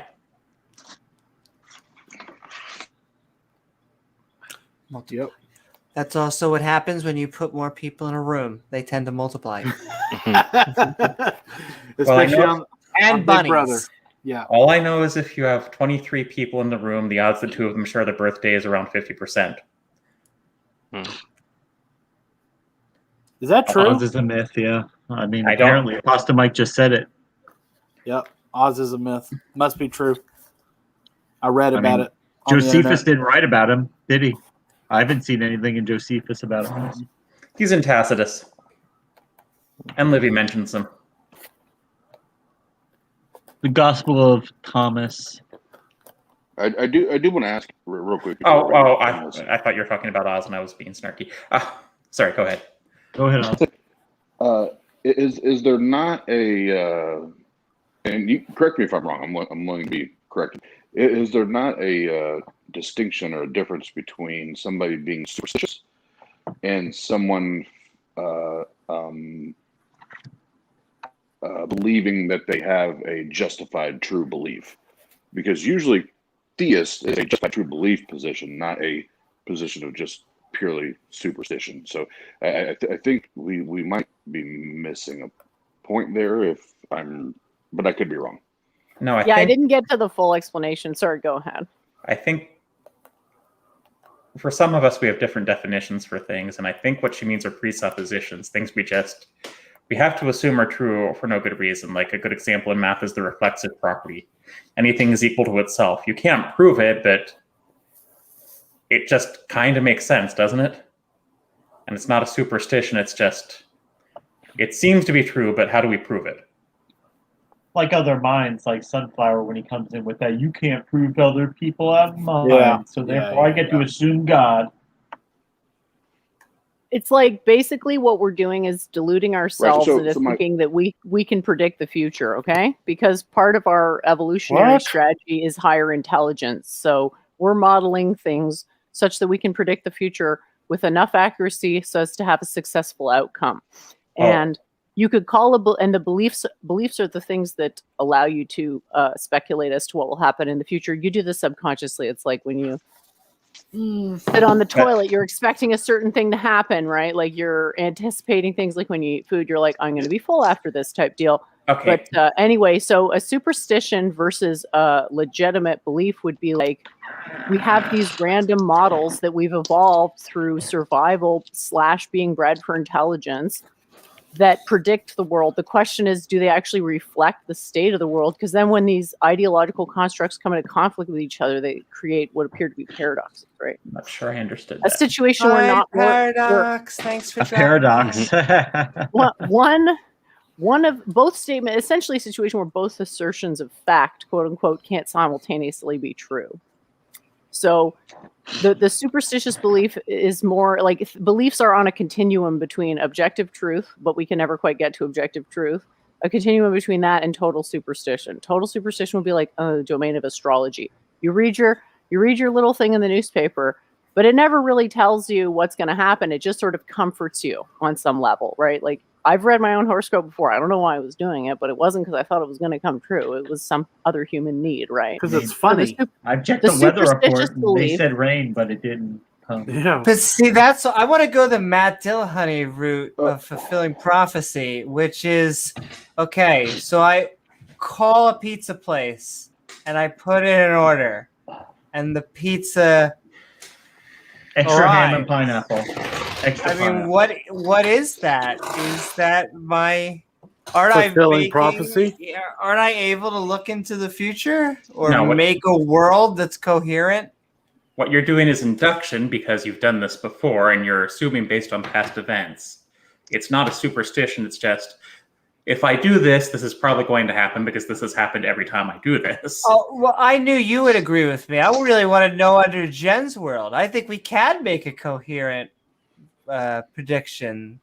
Yeah, when I think of superstition, I think that it has to have like some type of supernatural thing attached to it, and I don't believe in the supernatural. I might be wrong with that, but I just feel like when you say superstition, I'm thinking of some entity. Well, I'm thinking of some special entity. You believe in Jesus? Do you believe in Jesus? No. Okay. So you don't believe in anything supernatural. Do you agree that most people agree or believe in at least one supernatural thing? Yeah, I would say most people, but I'm talking about myself. Sure. So I would agree most people do. You're what's called the exception that proves the rule. The fact that you can't think of that many people who have convergent beliefs to yours, like I would argue our beliefs converge. And to the extent that we know the same things, we're going to agree because we're essentially taking the same position that there is no such thing as supernatural. I'll agree that that's definitely true. The question is the model a person is using to approximate reality based in reality, or is it based in something that isn't based in reality, aka something supernatural? And the point is that our beliefs are on a continuum. And it's not just religion that axiomatizes the supernatural. Even math does it because we have no evidence for particles on the level that we would require evidence to axiomatize it as the fundamental thing. I'm not saying there's not stuff that behaves like a particle or that it isn't a useful construct. Constructs are useful. Calculus isn't real in an objective sense, but it's still incredibly useful. So I'm trying to give a nuanced opinion. I'm not trying to antagonize people. Right, but when I use any scientific thing, I'm not thinking about super natural. I just use it as a tool. I don't look at it as there's some supernatural entity that it affects what I'm doing with it. Well, that's the way it's supposed to be done, right? Ideally, that is how it's done. The question is, even though we can tell ourselves that's what we're doing, and this isn't specifically about you, it's just people in general, even though we can tell ourselves we're being objective, how do we actually know for sure? That's sort of my open-ended question to sort of allow people to see the similarities in ideologies, that it's not just religion that is subject to this type of mistaken thinking. Yeah. When I use math, I'm just trying to solve a problem. I'm not thinking that there's some type of supernatural thing going on with it. I mean, I don't think we ever know. I'm just using it as a tool. I mean, I believe in fallible. I don't think we know anything for sure, but I don't think that's required for knowledge to be absolutely certain of something. I do know computers will tell you 2 + 2 will equal 5 sometimes. And I can tell you why they'll do that too, but that's not important. And my question. Go ahead, Oz. What I was wanting to know is. What I want to know from you is hear from you. What happened was no. What here is so then what is, in your guys' opinion, what would be the separation of superstition and then what the theist calls a justified true belief when we're talking, because I'm talking about having a conversation with a theist? What would be the difference or the separation between the two? Because to them, there's a huge separation. But when we look at definitions, I would agree that there's not a lot of separation. That was the reason for my original question. Like, what do we as theists or skeptics? What do we see? Can I take a crack at this? It's actually a really complicated question. Sure. Do you mind if I take a crack? Okay, so do you agree that objective truth is not something as humans we have access to because everything we experience is subjective because of our subjectivity? Yes, I agree with that. Go ahead, I'm sorry. I'm going to shut up. Sorry. It's okay. It's cool. What do you think, Oz? Is that a true statement? I think so. Say it again. As humans, we don't have access to the objective reality in the terms of objective reality because what we know is a result of our subjectivity. Like, we wouldn't be able to think about these questions if we didn't have a brain to centralize our mind to put the question together in the first place, right? We don't know that if we would. We can't know reality on its own terms. We can only know reality on our terms. Would you agree with that? What we experience in our reality, correct? So I'm basically making like a metaphysical argument. So based on that, we don't have access to the thing that we would like to have access to, which science sort of alludes to us having access to. But we do have access to assertions which are coherent with the objective reality. So they aren't the objective reality, so we don't have access to that, but they're a representation of some attribute of objective reality within our own human language that we can actually understand. So you want to think of beliefs as a spectrum, where the beliefs that are the least superstitious are the ones that are adjacent to the objective reality, and then you think of it as layers where they're gradually more distant.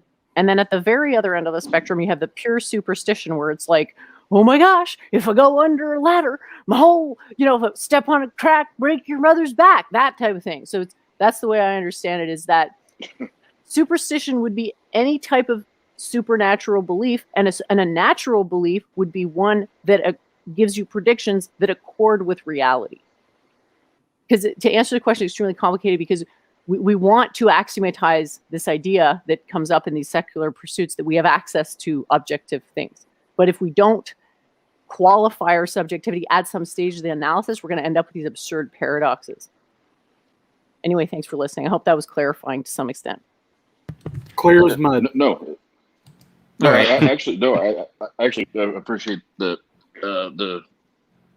answer, because I think it's those things is sometimes it's like complicated to talk about. Other times it's depending on how the question is asked, it's easier to discuss. But when we're having conversation and we're going to enter dialogue with a theist, we do need to have as much information that we can have on our end on the separation of those things. Because when I hear those, when I hear those two things, superstition and justified true belief, those commingle to me. Like it's but I know that's the common thing where it's like, no, Oz, it's not superstition. I have a justified true belief. So how do we parcel that out? How do we make sense of it? So I think it's important that we chop that up. I might suggest replacing it with substantiated rational belief rather than what was it that you called it? Because you don't want to imply something that your opponent can disprove, which is this idea that we have some means to access the objective reality, which we don't. There's something I think I've noticed Well, as a theme here, and I think, well, you can continue, but I think I've brought this up, and I'm not sure it's been addressed properly, but I think slightly different definitions are being used in each person's head. So, COE, could you define your definitions, please? Congratulations, you just asserted the cause of every single misunderstanding in the history of all humanity. That was quite poetic, I must say. I don't think it's the cause of every misunderstanding, but I think it's the cause of the misunderstanding. I think it's the cause of my misunderstanding here, at least. Which word would you like me to define?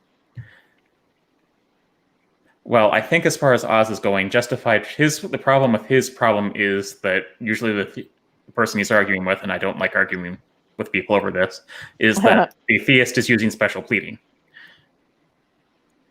And who is the one using justified true belief? This is on the atheist side, right? I'm not an atheist. It should be on both sides, really. It just sounds like a domain-specific jargon. Is justified true belief, Oz, are you using that as to describe your belief? No, I've from atheist and skeptic position, I've never once used that. That's 98% of the time comes from the theist.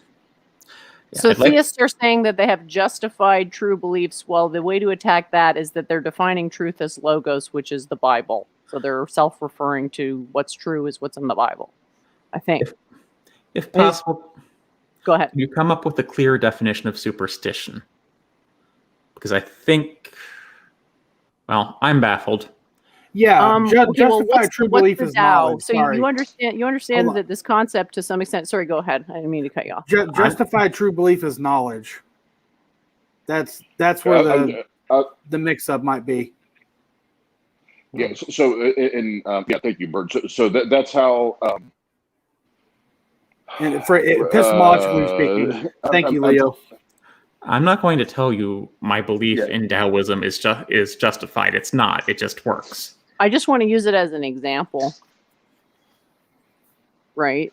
So, sorry, I lost my train of thought when someone started talking. Sorry. What was your original question? You wanted to know what's about superstition, right?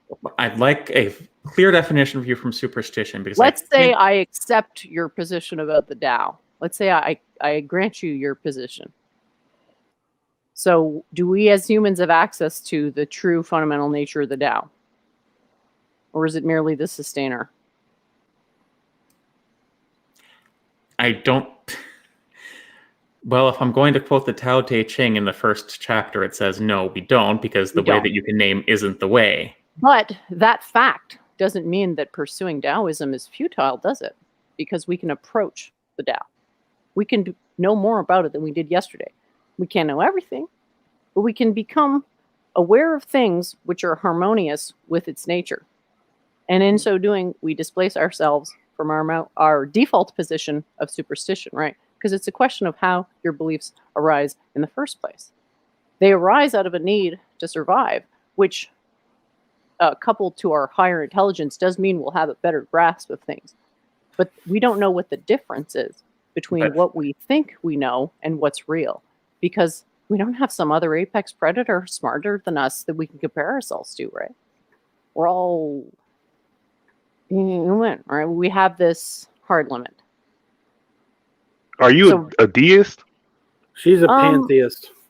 I call myself a pantheist. Like, it's just the eternal religion. It's like a scientific approach to religion. So, like, all these questions, we would have ways to answer them, because we could there's a way to brute force any question, basically. I'm not familiar with pantheism. Do you believe in a supreme being?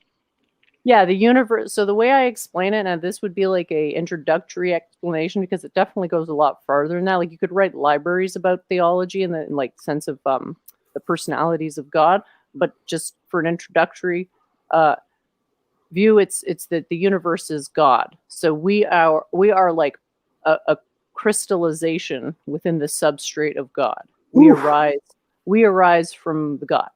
Okay, I think I heard of that before. It's basically Platonism. It's like everything arises from the unmoved mover. So that cosmological argument, what that argument is supposed to prove is the existence of what Plato called the monad, which is the unmoved mover, sort of like a puppet master that animates what we can see in the material world. But he has a mind. It has a mind, is what you're saying? Well, mind, the definition of mind is different.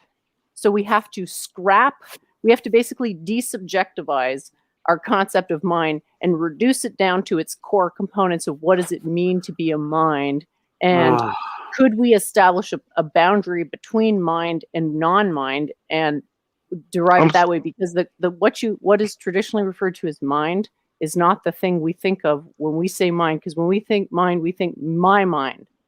No, I'm just thinking about someone who's intelligent, an intelligent, sentient, supreme being. No such thing. No. Okay. But there could be intelligent. I'm just getting clarification. There could be intelligent, sentient beings, which would be called egregores. Quantum mechanically, those are real. Ugh. So there are what you might describe as a demigod. They're human creations, but they still have what you call god-like powers, because it's more than one human that generates them. What is it called again? An egregore. It's if beliefs have energy, right? And that energy is photonic, and photons are delocalized, and so they add up. So it's like the sum of everyone's thinking conceptualization of an entity creates a non-zero energy in the eigenstate of that entity, giving it a real existence. But that wouldn't be God. All those demigods would be things that happen because of God allowing the universe to exist in the first place. Like, that's how you'd frame it. Because the reason I ask is the main reason why I don't believe in. You have a justified true belief. No, I'm kidding. But I did. The hell is it? Oh, thank you. I did. Before I do dip out, I wanted to read this. That way, there's clarity. The justified true belief theory of knowledge is an attempt to provide a set necessary and sufficient conditions under which a person can be said to know something. The theory suggests that if a person P has a belief B, if B is in fact true, and if P is justified in believing B, then P knows that B. There you go. So let's say I believe strings can't be. It all makes sense. So let's see if we can come up with an example. Let's say I believe strings can't be manipulated. Bird off. Am I muted? No, you're good. Sorry, go ahead. Yeah. Let's see if I can come up with an example that might clarify things. Let's say I believe strings are immutable in Python. Now, I can call up Python right now and show you that strings are indeed immutable in Python. That is a fucking great example right there. I love this. I love where this is going. Well, I'm working on a computer science degree, and so it's a good degree. And which brings up other questions: is if something can pass the Turing test, keeping in mind Turing never said that it would actually need to be intelligent; it would just need to fool people. Would you say it has a mind then? No, I know some people who can't pass the Turing test, but the computer's capacity this is how we'd frame it, right? Because we're not, again, remember, you're not talking about subjective mind here, but granted the non-subjective mind. Okay, the reason the computer can carry out logical operations is because of the cosmic macro mind, which is the source of causality. And causality being true means that we can construct languages that aren't objectively true, like Python, but that they will still obey the inert logical laws of the universe itself.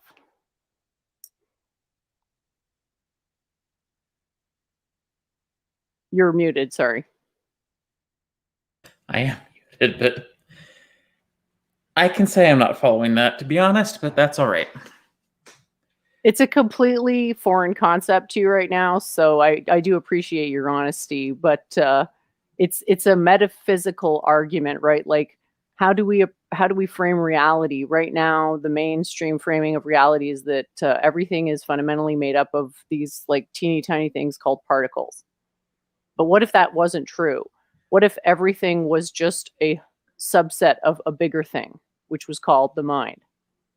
And that everything that arises as a subset has qualities of the superset, i.e. the ability to perform computation.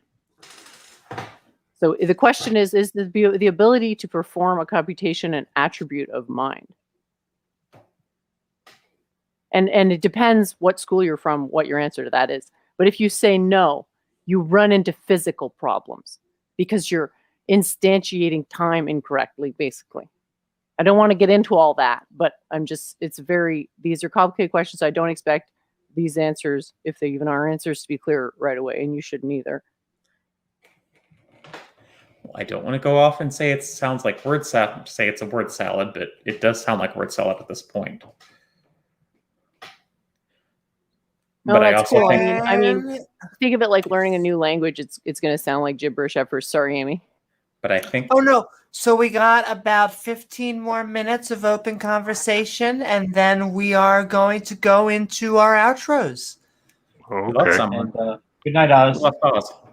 And Night Oz, sending love to Oz, and all the Tang Gang, sending love to Nate and Mike, and Dr. Josh. In fact, this could be a fantastic time to point out the Atheist Handbook to the Old Testament. That's right, folks. Dr. Josh has a brand new book out, and what does that say? Oh, that's right, baby. Volume 1, which means Volume 2 coming soon. And this Volume 1 is already triggering the Christians. Like, they are really upset about this book. So Dr. Josh will not be able to help himself from making a Volume 2 just to make them that much more upset. It triggers Yahweh that much. And all right, guys. So we have been talking a lot, but I haven't found a lot of consensus for Jesus coming to America. Whatever. No, he wasn't here. I think it's as true as the rest of the Book of Mormon. Well, there you go. Oh, that's what you're talking about. Okay, I was kind of confused when you kept saying Jesus coming to America. Now I get it. You're talking about the Mormon Jesus. Yes, the Book of Mormon, absolutely. Yeah. They believe that Jesus, with all his love, opened his heart and came and saw the Native Americans. And so, wow. Everybody forgot about it till Joseph Smith in the 1800s. He found some plates and he deciphered them. And now we know. And you might not have been here earlier, but we were. You might have missed. I missed most of it. We were trying to found our own religion. See, we actually have a bucket here, and so we have our heartstone. And so whatever is written on my heart, you just put it right into our bucket here. The bucket's actually filled with dildos, by the way. Well, that too. I didn't want to give. He gave up the secret. Joseph Smith should have 40 wives. Wow! Wow, Hearthstone, thank you so very much. And so you should have no money. You should give it all to him. Exactly. Give all your money to Joseph Smith. You know, they actually don't really know how many wives Joseph Smith had. Probably neither does Joseph Smith, if you think about it. So Mormonism is pretty much another denomination of Christianity, isn't it? It depends on who you ask, but yeah. It always depends on who you ask. A sect of Christianity, I would say. Yeah. I got a question. Sure. Is there a consensus on the Abrahamic law, the Abrahamic religions all praying to the same God? Because I hear some people say that it's the same God, and I hear other people saying it's not. Not even on the same pew. Not even in the. Basically, go in a church, go to the front, and gather two people, and those two people have a completely different religion. Well, now that's just our opinion, but I would say I think if you ask, probably 95% of Christians would say that their God and the Jewish God are the same God, but the Islamic God is something totally different. I think a lot of the more politically correct on the spectrum, they would come out and try to say, "Oh yeah, he's the same God," but I think really most of them don't agree with that. But I'm not talking about the common person. I'm talking about like from the Catholic Church and from like the people, the actual leaders of the religion. I think the Catholic Church is probably very on the more liberal woke side of that, so they would probably be okay with that, at least in the modern sense. If you ask the traditional Catholic, they would say no, absolutely not. But as the church currently sits, they would probably be okay with that.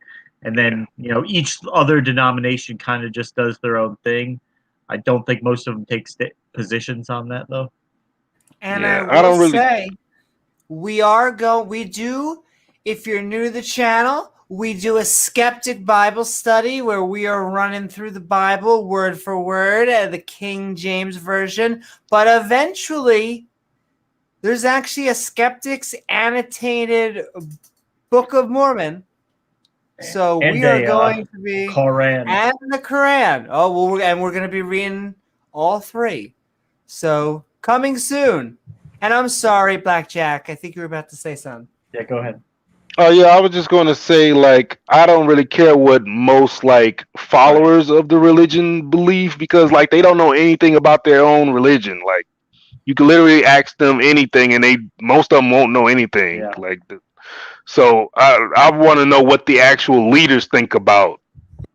I want the actual leaders' opinion. People who actually, at least pretend to, know the history of it all and everything. Yeah, the thing is, outside the Catholic Church, there's not like a clear hierarchical structure, as where like there's a supreme head, one guy who runs it all. I mean, most of the churches are run by committees, and he's asking if they all worship the same God as per like papal edicts. Well, I think if you ask the Muslims and Jews, they worship the same God but have disagreements about who they like better. But they all laugh at the polytheist Christians. There's a guy who put forward a theory that Christianity is like crypto devil worship or Lucifer or whatever he was called. Isn't that Gnosticism? There's a guy, I don't know much about it, but a guy did put this theory forward. So I suppose if you buy into that theory, then the Christians are worshiping Lucifer. I don't want to comment on that. So I haven't researched it. Well, they say like that the Christian God is they'll call him like the demiurge, or that he's the bad god. And, well, that's like Gnosticism, the early like random shit, and that's the thing. Like, I don't know to what extent this hypothesis draws from those earlier sources. So it's a tough one to validate. I just like to throw it out there just out of interest, so people could draw their own conclusions. I mean, right. And ladies and gentlemen, we are getting close to hour 4. It has been fun. Woo-hoo. But with that, we are going Unleash to them. Let them out of the move bag. into our outros and bring in the mimes. Super straight mime.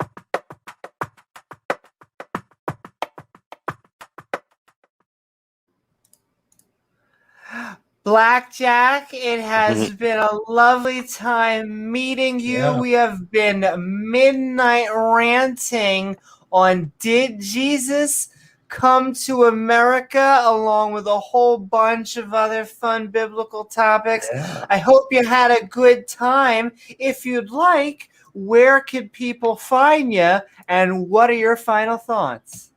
Yeah, thanks for coming on. It's good to talk to you. Yeah, good to talk to you too. You can't find me anywhere because I don't really do anything. I'm more of a watcher. Like I watch a lot of the debates on Modern Day Debate, Oh, and nice. so yeah, I don't really have anything to really say other than I really love the content. I was wondering, was there like a debate on this earlier on Modern Day Debate or something?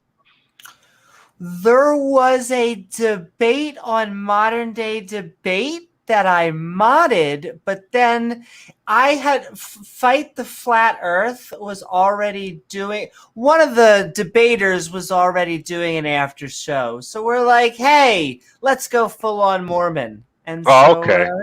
Nah, yeah, because I did catch part of that. That was crazy. The debate? What'd you think of the debate?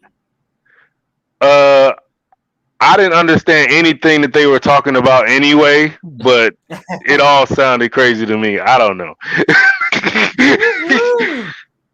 I don't know. Absolutely. I didn't know what none of them were talking about because like I was like, whoa, this stuff is way over my head.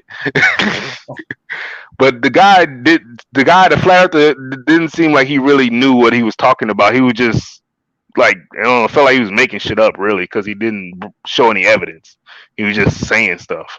I don't know. Kind of short on the evidence, yeah. Yeah, it's like if you want someone to believe you in a debate, you need to show evidence. Anyone can say something. You got to show something to back up what you're saying. I don't know. But I'll go ahead and check out. Thanks for letting me in and everything. Yeah. You're welcome here anytime. Appreciate you coming Welcome on. Welcome and come on more. We run about 2 or 3 shows a week. I will. I'll try to catch more shows I can. It's kind of hard sometimes because I work at a hospital and I can't definitely check in while I'm at the hospital.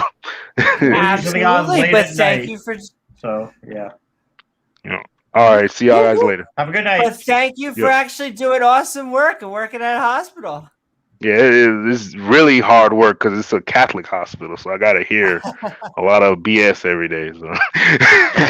So. Well, then, giving you skeptic hugs. Absolutely.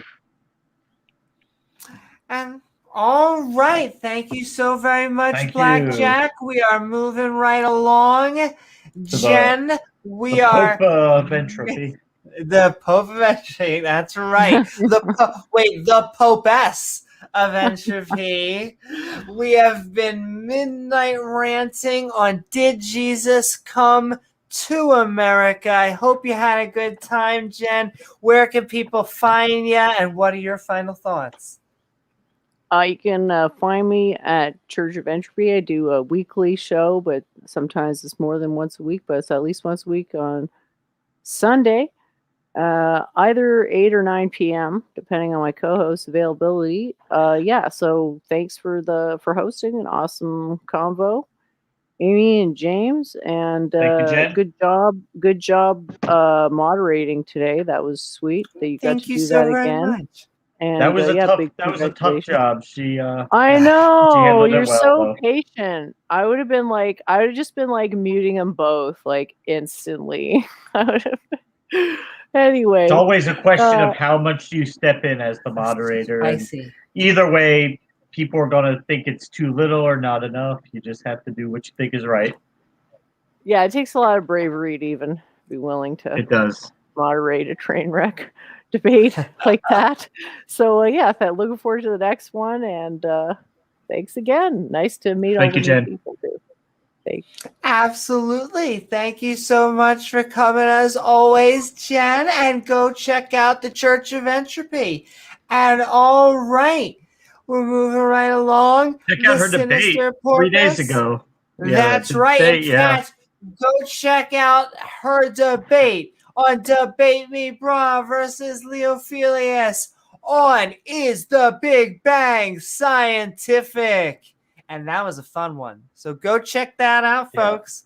Jen is not a proponent of the Big Bang, just in case anybody was wondering which side she It was a spicy and yet good debate, as a good amount of spice is. And all right, the Sinister Porpoise, we have been Midnight Ranting on Did Jesus Come to America? I hope you had a good time. Where can people find you? And what are your final thoughts? Well, first of all, I'm the Sinister Porpoise. When you think of Sinister Porpoises, think of the Sinister Porpoise. I think I stole that from Third Rock from the Sun. I don't, actually do have a channel, but it's not active right now. I'm thinking about coming back, and it's probably going to be a tech topic where I want people to come and tell me something can't be done on Linux, and then I'm going to show them how it can be done. But as for right now, I just came in because this was about Mormonism, and obviously I have things to say about Mormonism, and have a good night, everyone. Woo-hoo! Thank you. Thank you so very much, the Sinister Porpoise. And with that, I am handing the keys off to James. James, we have been Midnight Ranting. Oh, yeah. Wow. We tried to figure out if Jesus came to America. I feel like we didn't get really a clear consensus on there. I'm not really still sure. What do you think? I don't know. I'm not really convinced he came to America. I don't really think he existed at all. But even if he did exist, the evidence for him coming to America seems kind of light. I'm just saying. Not convinced. But it was an awesome time watching the video. And thanks, everybody, for coming on. Woohoo! Thank you so very much, James. I hope you all had a fun time on this episode of Midnight Ranting. Jesus Comes to America, where we went on a road trip and asked the question, did Jesus come to the Americas? He ran out of gas. He ran out of gas on his road trip. I know. What the? He's gonna have to. Especially over the water. Gonna have to thumb it. No, he drove right over the water, I guess. I guess. Well, if you can walk on water, but if there's no water around, what's that gonna do you? I don't know. You're gonna have to do other miracles. No water. No water. No water. No he water. Could just always bring another worldwide flood. Damn it! He said he wasn't going to do that again. Crap. Yeah, exactly. He can he can drown everyone as long as he doesn't do it again. He's not going to do it again. He's not going to tease you. He'll just incinerate everybody next time. So I know. He's just thinking of different apocalypses. The ways while he's on the mercy seat. While he's on the mercy seat with his curious girdle. That's right, folks. You should go check out our Skeptic Bible study. We just have tons of fun with those terms. Keep with the fist fruits. I want to thank my co-host, James W., along with our guests, the Sinister Porpoise, Bird, Faithless Father, Jen, Nick, Jefferson Spatchcock, Oz, and Blackjack Bulls, along with all our lovely viewers, the people in chat, and our awesome mods who make this stream so great. If you're feeling fancy, don't forget to like, follow, and subscribe, or hit that all button icon so you can be part of our live streams. Lastly, if you'd like to help us make even more fun content, check out our Patreon at patreon.com/Amy Newman. Memeing action on Discord. Don't forget the Discord. The memes. That's right. And feel free to hit up our Discord. I am Amy Newman, and we will see you all on the next episode of Skeptic Ball Z.